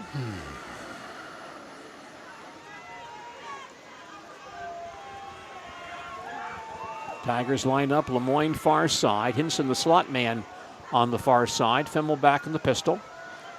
Takes the snap and hands to Marsh. Looking for a hole. Not much there. He'll be grabbed and pulled back at the line of scrimmage. Big A.J. Presley on that stop. A big defensive tackle for West at the line of scrimmage for no gain. By Marsh on the play. Presley with the tackle. They may give him a half yard, but 2nd and about 26 for Marshfield at their own 27. Eli Colby back in with a new play. Walewski, the fine running back for Appleton, is playing a cornerback over here on Well, several guys going both ways tonight. Playing a cornerback. 2 receivers on the far side. Fimmel wants to pass, lobs it far sideline for Lemoyne, makes the catch, but a short gain, dropped immediately at the 32-yard line. Catch by Lemoyne. After a gain of about 6 on that play. 3rd catch for Luke tonight. And that gives Luke 15 catches for the year. Had 2 against Wausau West last week for 19 yards. 93 yards for Femmel tonight in 9 attempts. It's amazing. You know, Marshfield has always been known as a team that likes to put the ball in the air, but they've relied a lot on the run tonight and then the play action pass for the big pass play. 3rd and 20 for the Tigers at their own 33. Femmel fakes the handoff, back to pass, throws deep across the middle, and on wide open, Luke Lemoyne out there behind the defense at the 30. Breaks a tackle, carries inside the 25 for the first down. Well, that one he certainly didn't overthrow. He kind of hung it up there for a while in the air, but Lemoyne was able to come back, and Appleton didn't make a play on the ball. It was up in the air for a long time. Gain of 43. Femmel to Lemoyne on that pass play. A first down for Marshfield at the Appleton West 24-yard line. Final minute, 3rd quarter. Tigers lead 29-14. Tigers convert on 3rd and long with that big pass play to Luke Lemoyne. Now Femmel under center eye backfield on this play. Fake handoff. Femmel rolls near side, stops and throws on the run in the end zone for Lemoyne on the back end, but the ball overthrown out of the back line of the end zone, incomplete. Incomplete pass. Pretty good coverage there overall for Appleton. Some kung fu fighting there between receiver and defensive back. Ball goes back to the 24-yard line. 2nd and 10 Tigers as we close out the 3rd quarter. Just 28 seconds remaining in the period. Lemoyne comes to the near side. Tight formation here with Colby and Anderson both in as blocking backs. Lemoyne's going to be wide open. And here is Marsh, a big hole straight ahead to the 15-yard line, to the 10, the 5, and in the end zone for the touchdown. And no holding. Jeff Marsh with his first rushing touchdown of the year to cap a 7-play, 70-yard scoring drive. And Marshfield now leads 35-14. Marsh showing a very good burst right up the middle. Braxton Kurth on to attempt to kick the PAT. 3 touchdowns for Marshfield here in the 3rd quarter. Kick is on the way, and the kick is up and good. 21 seconds left in the 3rd quarter. And our score now, Marshfield 36 and Appleton West 14. Back with more football in just a moment. First things first with Mid-State Technical College. Dual credit programs earn you college credit in high school. Then choose a path that suits you. Use your skills to start your career or transfer to a university to continue your degree. Choose a new career. Transition easily and quickly by upgrading your skills. Or continue your education with dozens of classes to get you on your path. No matter your stage of the game, your first move is Mid-State Technical College.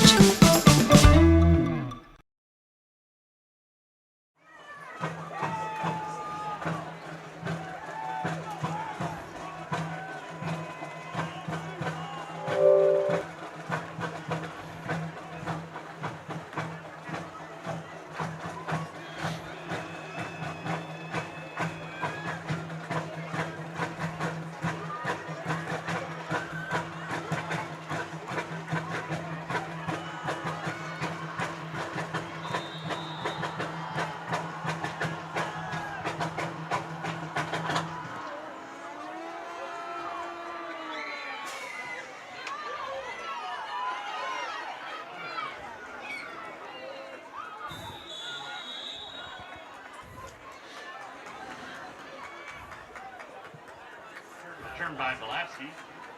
There's a flag on the play.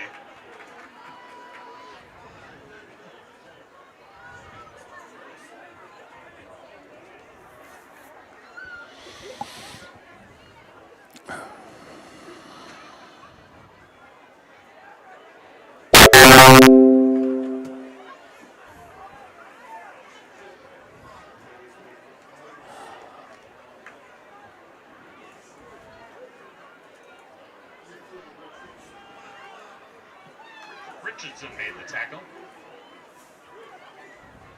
Penalty's going to take him back to the 12-yard line. 1st and 10.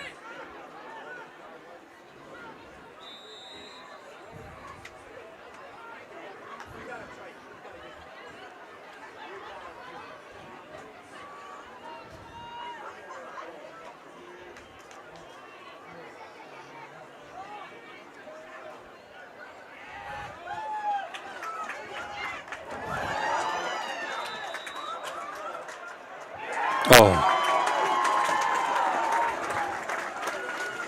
Fumble. Tigers take over. Kellenhofer with the recovery.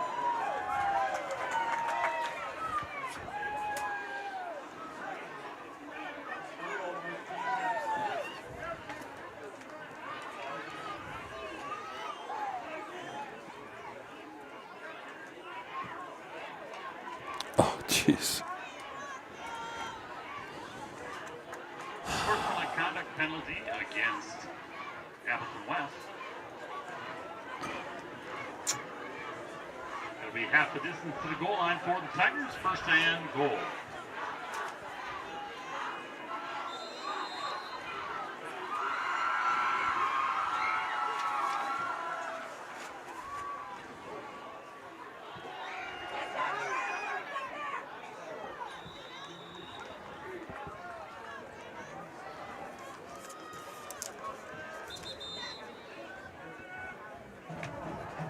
Fumble gets a carry, gains a few, down to about the 1 yard line.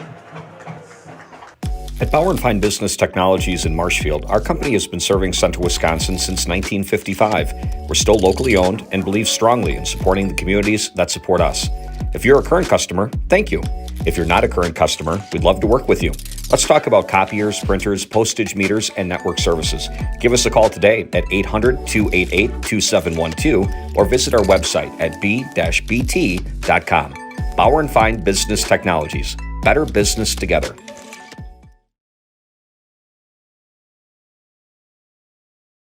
You know better when you see it. All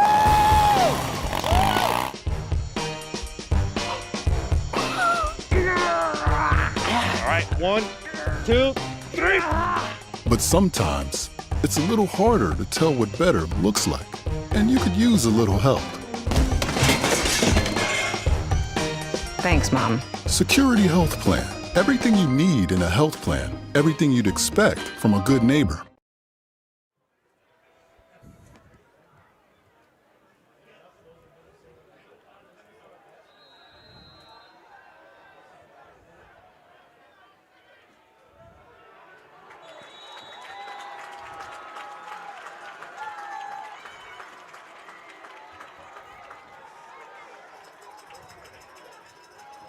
Who was that? Touchdown by Colby Court.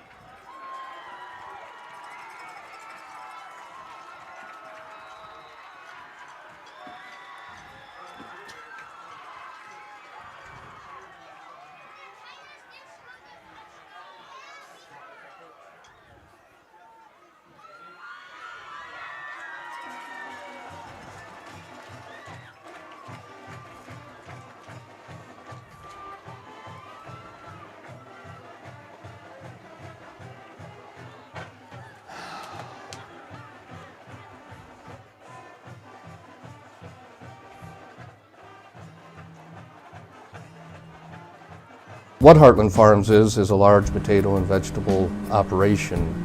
Who Heartland Farms is a group of hardworking, dedicated people who have a common vision. Heartland Farms is an accumulation of individuals who came from family farm backgrounds, grew up on family farms, and now have come together as one larger team to own and manage a much larger farm enterprise.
Well, the Marshfield Tigers have the football back once again following another fumble on a kickoff by Appleton West.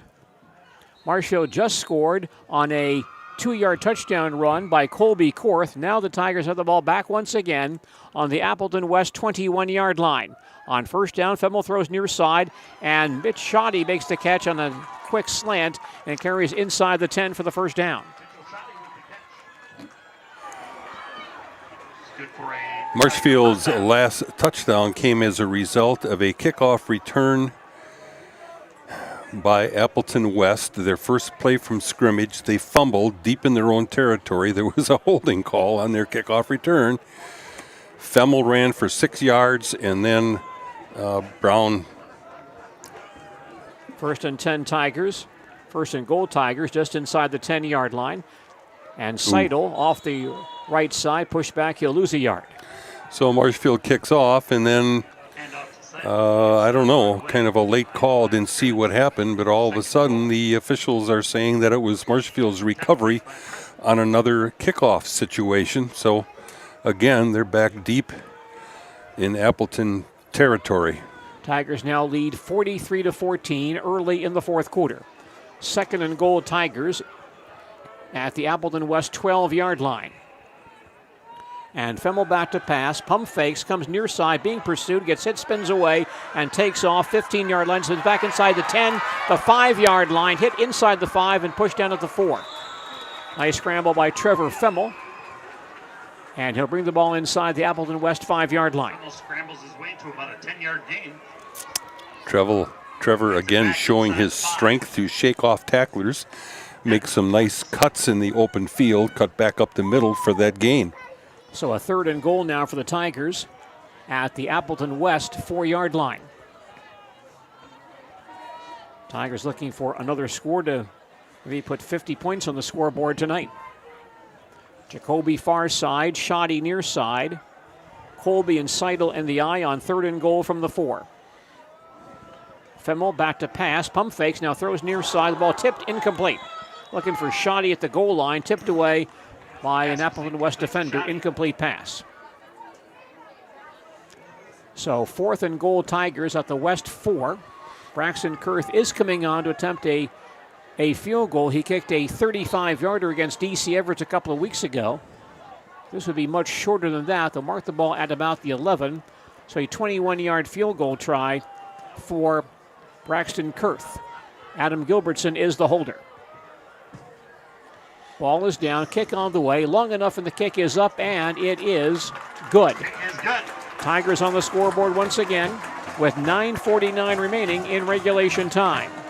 And our score now is Marshfield 46, Appleton West 14, and more football coming up in just a moment. At the Granite Shop, we take great pride in what we do. We offer high-quality natural stone granite as well as a huge selection of man-made stone. With full slabs as well as a variety of partial remnants, you'll have no problem finding the stone that was meant for you. Our high-end, high-quality granite, quartz, and marble is perfect for any kitchen, bathroom, or remodel need. We are locally owned and operated on County Road C near Stratford. We service all of Wisconsin.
15.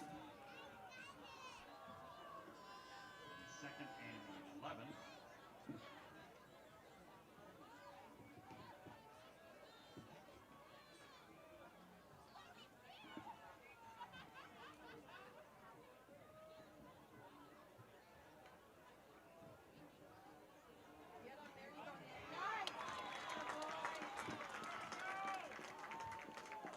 Spencer gets the tackle of Valensky.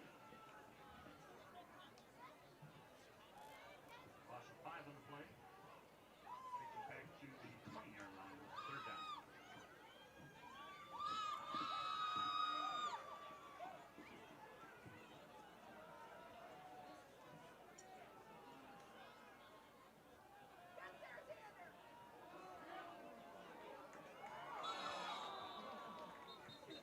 Hoffman's pass falls incomplete. Covered by Price. Flag down in the backfield. Holding is the call, and it is declined.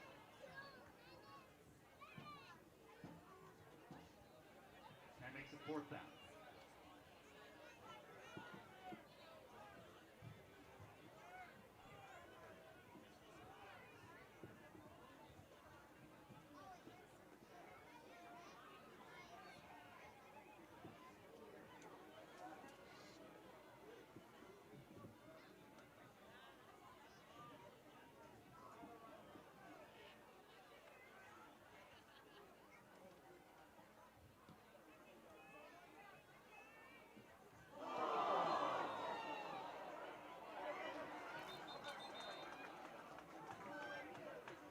Flag is down on the play.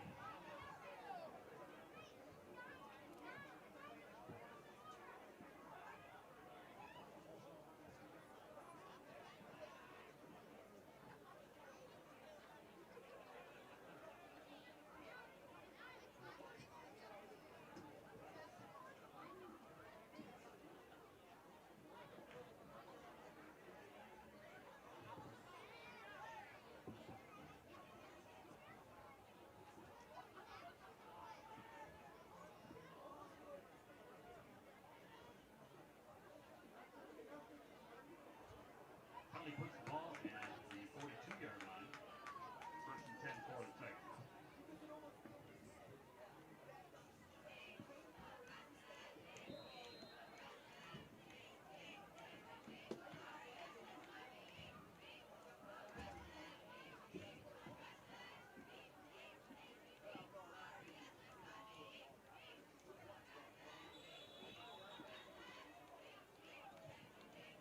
Siley gets the carry and gets some tough yards up the middle.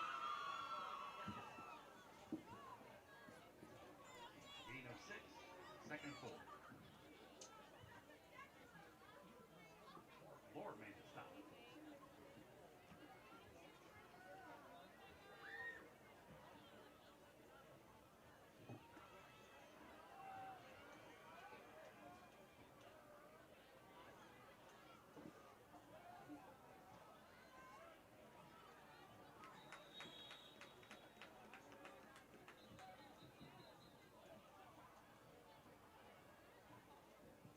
Settle with the carry, a flag down on the far end of the field. Face mask penalty, and that will be good for a first down for the Tigers.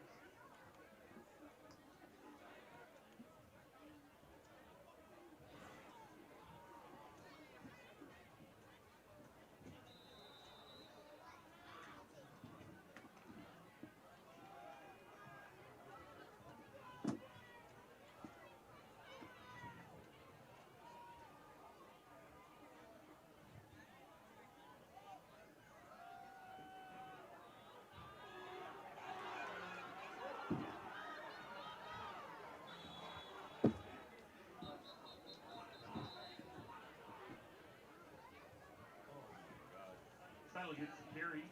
There is a flag down on the play.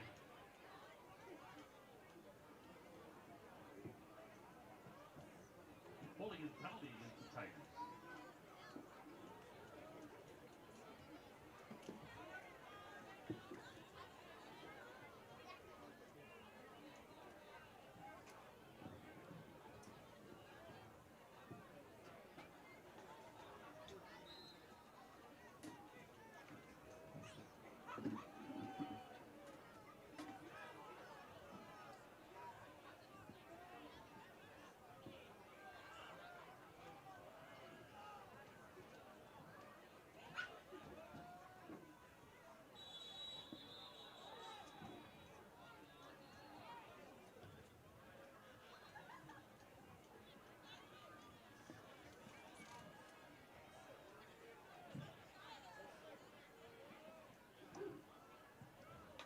quick carry.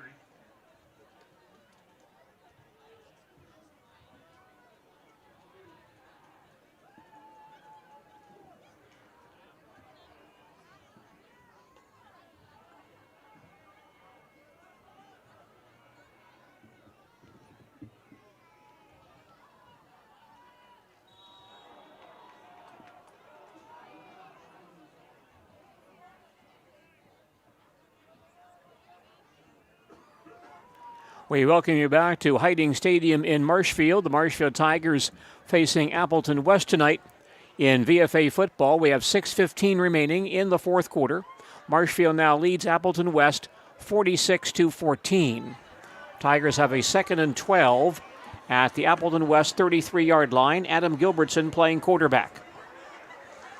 Adam hands to Mason Seidel to the near side across the 30, spins down to about the 26-yard line. Marshfield on top, 46-14, with 3 touchdowns in the third quarter, a touchdown and a field goal in the fourth quarter to expand their lead to 32 points. And backup quarterback Adam Gilbertson now in the ball game for the Tigers. Marshfield looking at 3rd and 5, just shy of the Appleton West 26-yard line. Colby Korth wing on the near side. Jacoby and Shoddy wideouts on the far side. Gilbertson back to pass the ball, throws far side, and completes the pass to Jacoby, cuts inside of the 10, and pulled down about the 9-yard line. Quick pass play to Evan Jacoby, his 2nd catch of the year. Jacoby gets the catch and run. And a 1st and goal for Marshfield at the Appleton West 9-yard line. Tackle made by Chavez. Clock moving, 5:10 remaining in regulation time. Tigers now on top, 46-14. Impressive job of the Tigers this year. This is the most points they've scored in one ball game. Scored 44 against Everest, 42 against O'Connell Falls. Now at 46 in this ball game tonight. Gilbertson back on the pistol, takes the snap, back to pass, lobs it near side in the end zone for Jacoby, but overthrows him, incomplete. There was some holding, however, on that play by an Appleton West defender, so he may have a penalty flag called here. Penalty flag is down in the end zone.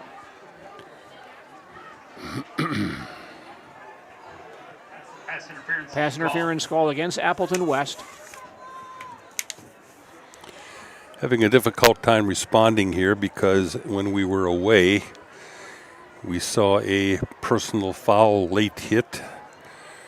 Valesky coming down the field and drilling a punt returner from Marshfield. We've seen 2 more holding calls. We've seen an illegal procedure call. Now a pass interference call. 1st and goal Tigers at the West 5-yard line. Gilbertson in the pistol formation. Hands to Seidel to the near side, near the goal line, gets hit at the goal line, and gets in for the touchdown. Seidel's in for the touchdown. Mason Seidel on the 5-yard touchdown run.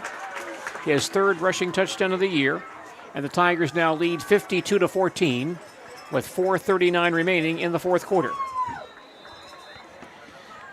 I want to emphasize that I am not blaming officials in this ball game. We have just seen a penalty-ridden football game. Noah Peterson will try the extra point. Kick is on the way, and it is up and good. So Noah Peterson comes in to kick the PAT for Marshfield to extend the Tiger lead.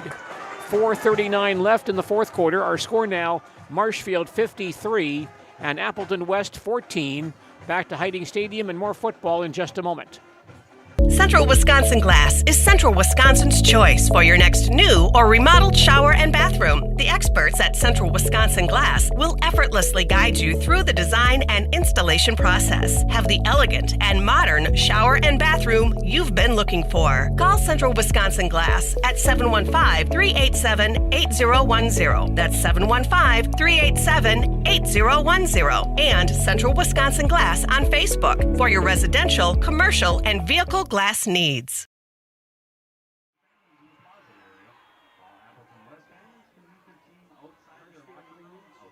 Marshfield now leads 53-14, 4:39 remaining in regulation time. And so we'll have a run clock from this point as Braxton Kurth gets set to kick off for Marshfield. Mason Seidel on that touchdown run, a 5-yarder.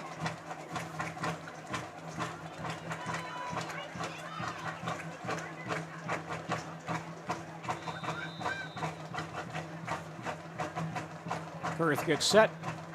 Kick is on the way. Long kick to the 8-yard line. And a grab there by Holt, it looks like. It comes across the 30 out to about the 34.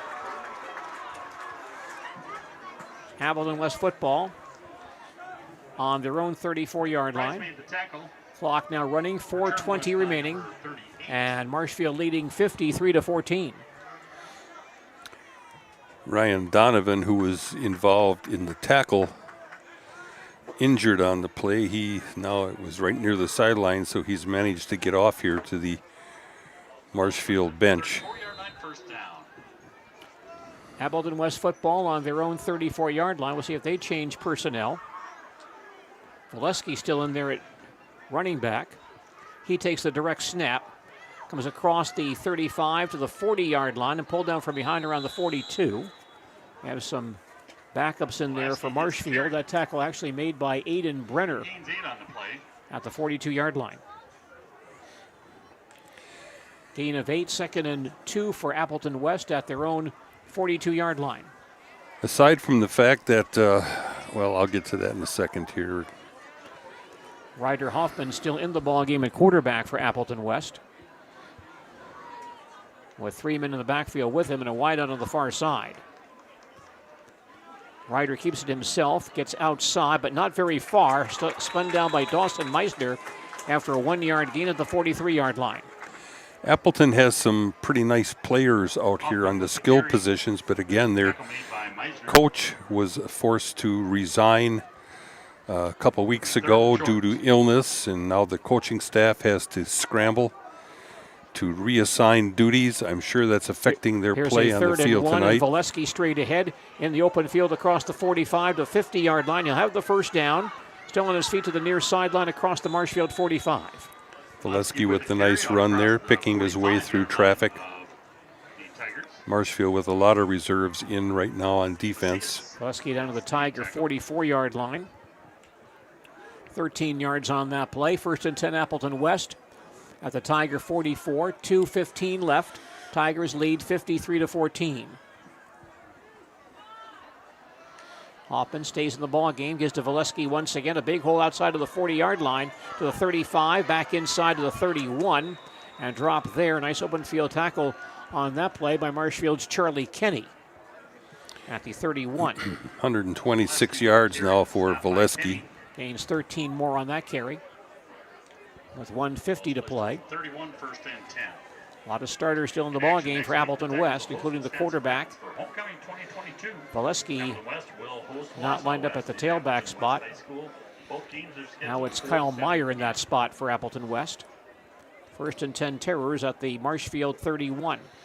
And Huffman rolling near side, wants to pass the ball, being pursued, stops and throws towards the goal line. And the ball thrown out of bounds, incomplete. Appleton, of course, with a lot of their starters still in the oh boy, we have another flag on the.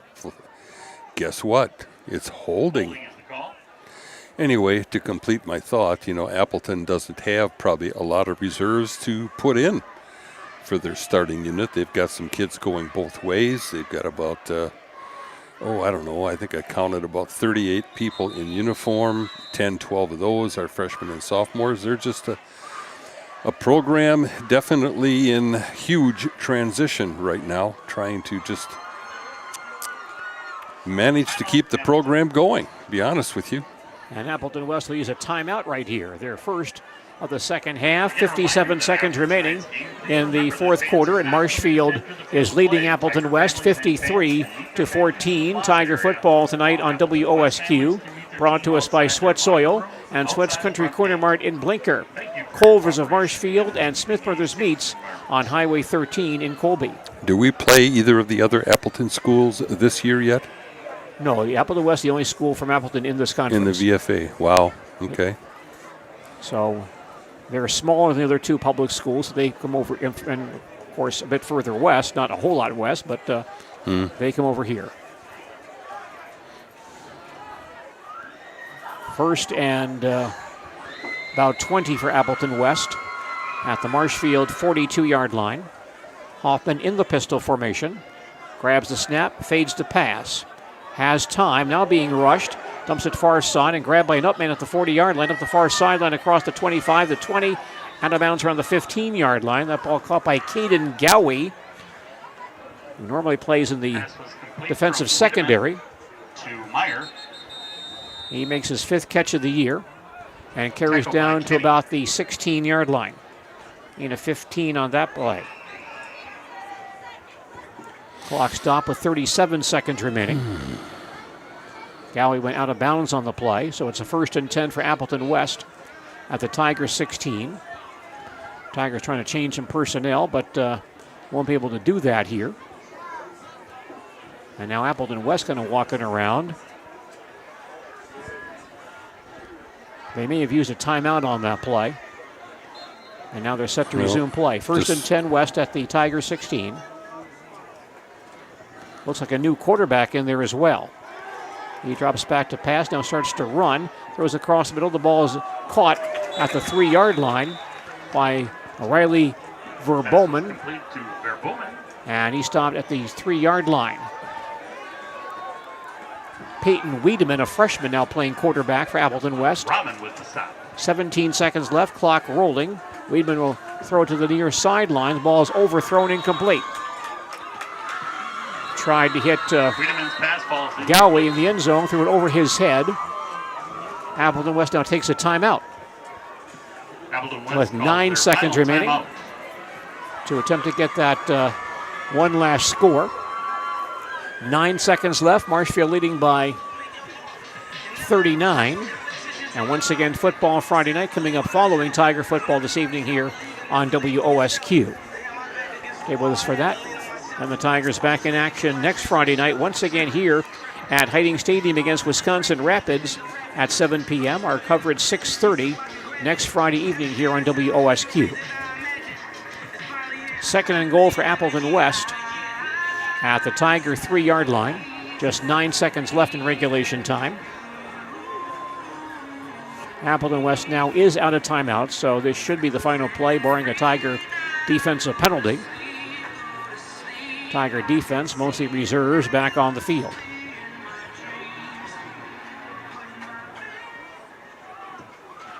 Vanderputten still in the ball game in the offensive backfield. And now the freshman quarterback, Peyton Wiedemann, back in the ball game to take the snap. In the pistol formation, grabs the snap and a flag down. At the snap. Oh my God. Flag down. Offside against Marshfield.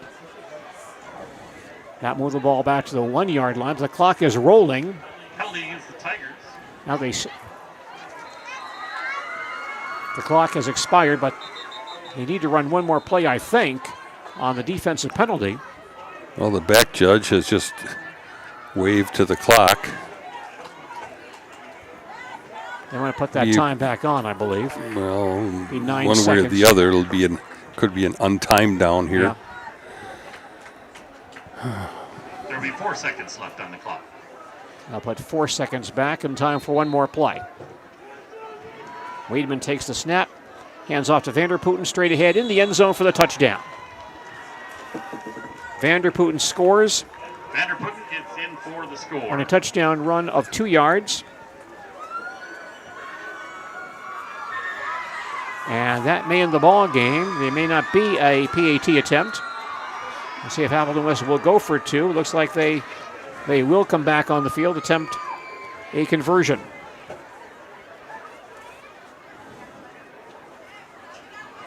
And they'll go for 2 to close this one out. Wiedemann in the pistol, grabs the snap, fakes a pass, rolls far side, gets hit in the backfield and taken down, and that play will end the ball game. And the Marshfield Tigers stay undefeated in VFA football with a convincing win tonight. Our final score is Marshfield 53, Appleton West 20. We'll have a full recap on our postgame report in just a moment.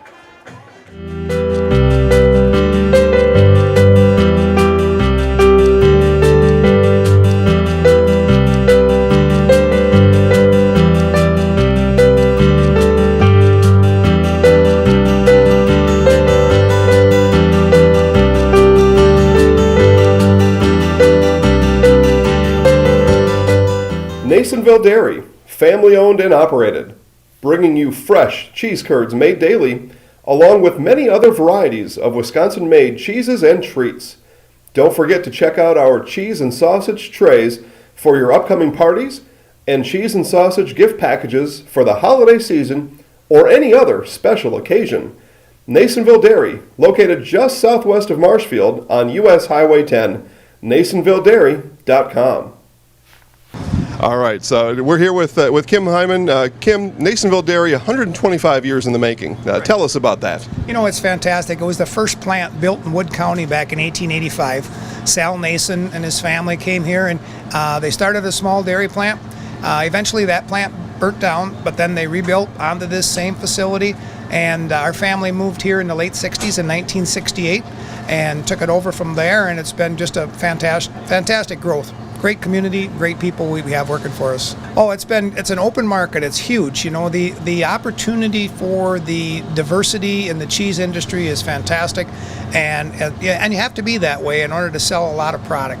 And so we've got a great group of people working on the research and development side for us. So it's been really fortunate for us. Oh, right. We have 185 farm families that market their milk through us here at Nasonville Dairy. And we are so lucky we have like the best dairy farms in not only in central Wisconsin, but in the United States, marketing milk through us. So we're just really fortunate on that side. Actually, we started in 1968. Our father brought us here from another cheese plant in Wisconsin. We had come from the cheese business. We've always been in the business. We had moved around the state in different parts. He brought us here about that time. The plant ran 7,500 pounds of milk at that time, and now runs about 1.5 million a day. So.